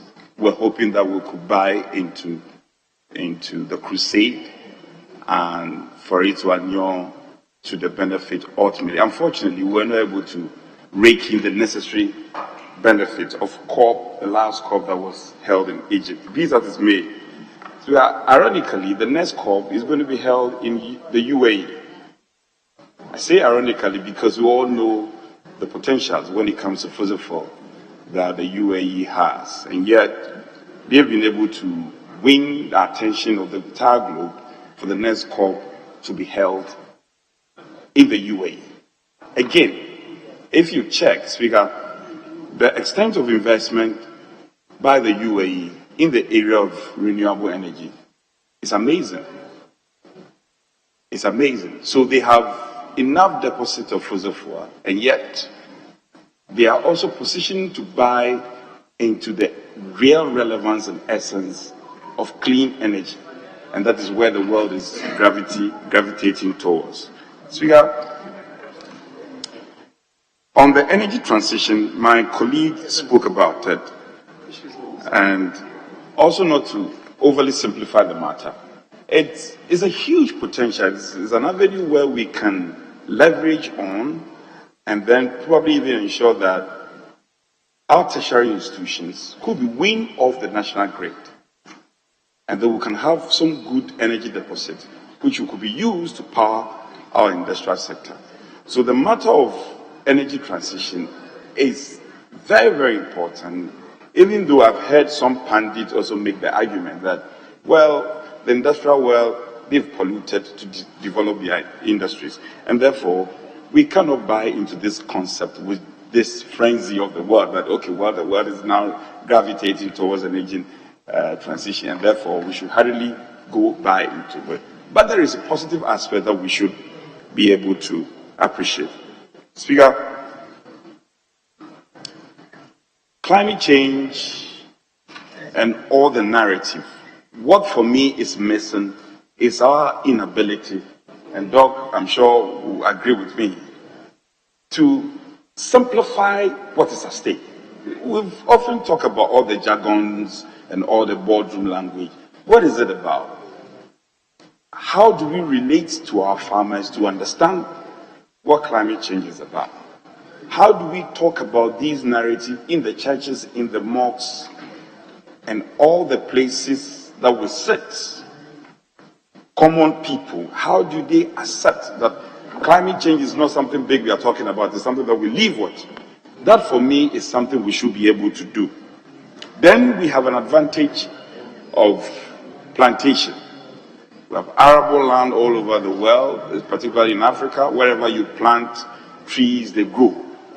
So to be able to green our country, which is the most economic way for us to deal with climate change, is something we haven't paid attention to. So we should also be looking at it. Again, Speaker, I'm trying to draw, to conclude.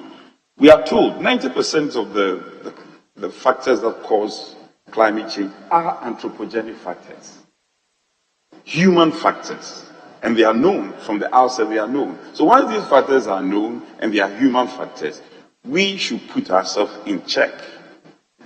If we as humans can put ourselves in check, we'll be able to make a significant difference. We have to forget about the developed world. This 100 billion promise, which we've been overly flawed, and our expectations keep going up, that, okay, well, the developed world will give Africa 100 billion for us to solve our climate challenges. It's not going to come. So we must accept the fact that this 100 billion made by the developed world will not come. And therefore, we must do the small things as intervention to be able to deal with the situation. So having said this, I want to urge, there's an in-house group led by our good friend, Doctor. I want to encourage as many members as could join, and for us to be able to project this crusade as high as we can, and probably get it replicated in our constituencies. On this note, I want to conclude by particularly thanking Doctor for his role in leadership in these matters, and for him not to renege. Very soon, he will get a significant number joining him in this crusade. So, God, thank you for this space, Doctor. Yes, leader. Speaker, thank you very much for the opportunity to also lend my voice to the statement ably made by the member for Ofurikrom, the Honorable Dr. Marfo. The Speaker, increasingly, Dr. Marfo is emerging as the bold voice on the issues of climate change. I think we should encourage him. I think it also speaks to the fact that members in this House need to specialize in various subject matters so they become relevant in the House. Speaker, I've been speaking to this matter for a very long time. You cannot just be a general practitioner in the House and just walking through Parliament. And I think that over this short span of his stay in the House is emerging as a specialist in the area of climate change. He may not be an expert, but he talks to the issues that he generates and speaks to with some considerable proficiency, and the Speaker, we must commend him highly for what he's been doing thus far. It's not surprising that he's been recognized internationally and is doing Ghana great good, not only Ghana, but even Africa as a whole. So the Speaker, once again, to commend him. The issues of climate change are known to all of us. The factors that they generate, droughts, which really tells on food security or insecurity. We're talking about global warming. The Speaker, my colleague, the Honorable Minority Chief Whip, was relating to the effect on sea warming, which is contributing significantly to coastal erosion everywhere in the world.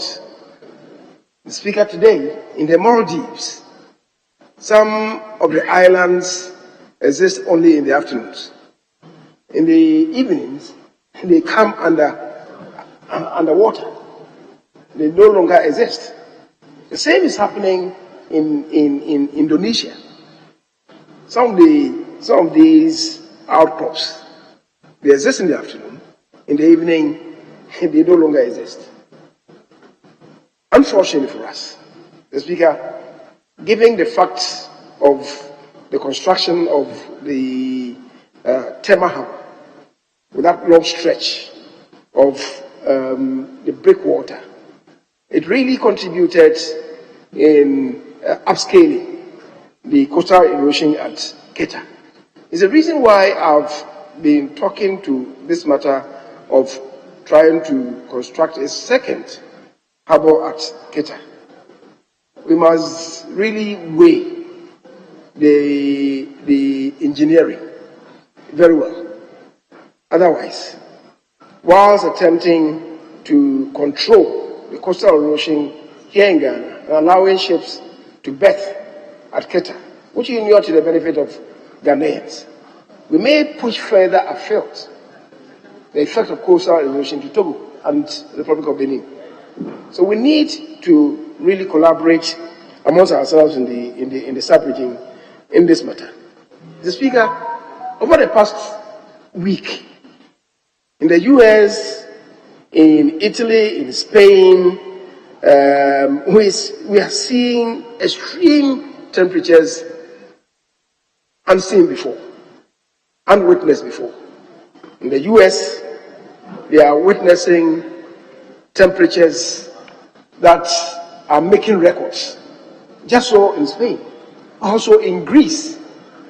Mr. Speaker, in the French, in the Spanish islands of La Palma, which we in Ghana call Las Palmas, Mr. Speaker, the conditions are so severe that they've ignited fires, and people are finding it difficult to even step out. And government is coming out with a stay in the house orders. If you have nothing doing outside, don't step outside. And people have to stay indoors for about a week. Its effect on production and productivity is something else. The Speaker, today as we speak, enormous fires are raging in California, no thanks to the climate change. And that is why the foremost personality in the US, the point person, has gone to China to have negotiations with his Chinese counterpart, because there's been tremendous differences between the two of them.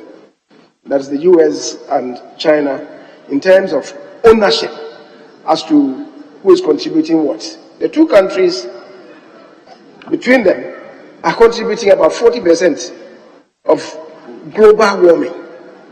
My colleague related to the fact that in Africa, the entire Africa, we are contributing just 3%.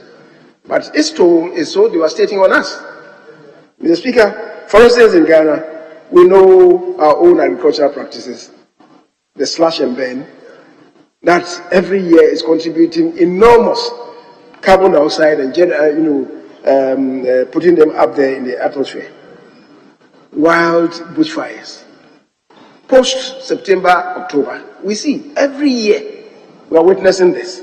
And it's like we bury our heads in the sand as if nothing seriously is happening. A government came and attempted to ban the importation of very old second-hand vehicles. And instead of joining ranks, the parties parted ways, with one party supporting the importers of second-hand vehicles. That we are with you. When we know that we are causing great disservice to this country, let the other party come into administration. Now they will buy into it. Mr. Speaker, my colleague there, I say that I'm looking at him. I'm not looking at him. I'm addressing issues that I think should be of paramount concern to us. Mr. Speaker, the other day I was relating to the bold effort of the current administration in regreening Ghana, the tree planting that we are doing. And I was saying that it's important that we scale up this effort.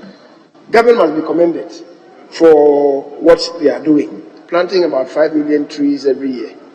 But we should recognize that over the past several decades, we have harvested over 800 million trees in this country from the 8 million hectares that we have depleted, or forest cover that we have depleted over the past 100 years. If we are planting 5 million trees per year, how long is it going to take? Assuming the 500, 600,000 hectares remain intact, how many years is it going to take us to regreen Ghana to the status quo as existed at the turn of the 20th century? Mr. Speaker, so we need to redouble our efforts. The minister responsible for lands and natural resources must be commended highly. However, the least we can do is to double this. Maybe do 10 million at a go, and within a year, at least do twice. That will then take us to about 20 million. And if about 15 million survive, the Speaker will be making significant gains. And I think that will really add value to what we are doing than what is being done now. Not to in any way detract from what the minister is doing. As I've said, I think we should commend them. Mr. Speaker, the world is moving towards de-emphasizing the usage of fossil fuels. We are making new discoveries of petroleum resources. So what does it imply? Mr. Speaker, the obvious meaning, the obvious implication is that we should double our efforts, because the next 10 years, 20 years, I'm not too sure that people are going to invest in these petroleum resources again, especially those of them in the deep sea. And so, Mr. Speaker, we should make hay while the sun shines. We should make hay while the sun shines, and then be able then to benefit from what we have as a natural resource. Speaker, on the use of plastics, so many countries have banned the use of plastic bottles and plastic containers and plastic bags and so on and so forth. I went to a very beautiful hotel at Tishi, one of the most beautiful, maybe 3-star hotels, 3-4-star hotels that I've seen in this country. Mr. Speaker, in the evening, what we saw really was an eyesore. There was an invasion of the coastline by these plastics that have been thrown into the sea. And Mr. Speaker, I'm not too sure that any tourist or anybody who goes to stay in that hotel in the night will want to see what is happening there at daybreak. It was like deliberately tipper trucks had dumped plastics, water bottles into the sea. It was such a horrible spectacle that, Mr. Speaker, I stayed for about 5-6 hours after I had made my presentation and left. I just couldn't, be part of that scenery. Mr. Speaker, it was outrageous. And I'm sure the investment of that investor is not going to yield much, even though the hotel is one of the best. Mr. Speaker, so not to take credit from what beautiful presentation that has been made by Dr. Murphy, but we need to do serious introspection. Let's not talk about what is happening at the international scene, but we should relate it to our own affairs. We should relate it to our own affairs. And the Speaker find ways to domesticate these conventions that are coming up, these protocols that we are signing up to. How do we ensure that we practicalize them? That should be of import to us, not to ritualistically relate to them, and we step outside and maybe in the immediate presence of Parliament, we see these things and we are not talking to them or taking steps to ensure that we eradicate these plastics and indeed respond positively and really align to the principles contained in the protocols and conventions that we are submitting to. Mr. Speaker, thank you very much for the opportunity. Very well, honourable members. I wish to congratulate the honourable member. I understand that in the African region, our member for Ofori-Krom is the leading MP on climate change, and yes, the African champion. And I wish to congratulate you and wish you well and urge you on. On that note, honourable members, I adjourn the House to Tuesday, 25th July 2023 at 10 o'clock. Yes, Leader. Mr. Speaker, before you hit the gavel, I have been away for quite some time. Now, I noticed that there are many outstanding bills that we need to deal with. Mr. Speaker, on Thursday, as we've indicated, we're going to have this media review, and our attention will be focused on the content of the media review post Thursday. So Tuesday, Wednesday, Speaker, let's see what we can do about these bills and try as much as possible to finish those of them that we can finish, and into the following week, that is the 3rd. And I want to suggest, if it is not being considered already, that the following Monday, perhaps we may have to have a sitting that following Monday and endeavor to Mr. Speaker, sorry, Honourable Leader, you've been away for too long. I'm sure your back, the Chief Whip will brief you what has happened in your absence and how we are trying to redeem the situation. But please, whilst you are away, a lot has happened. I take a cue. Yes, please. But just to re-emphasize the point, now that I know that a Monday has been conscripted, perhaps a Saturday may have to be conscripted. I don't know. Yes, thank you very much. Very well. Honourable members, the House is accordingly adjourned till Tuesday, July 25th, 2023 at 10 o'clock.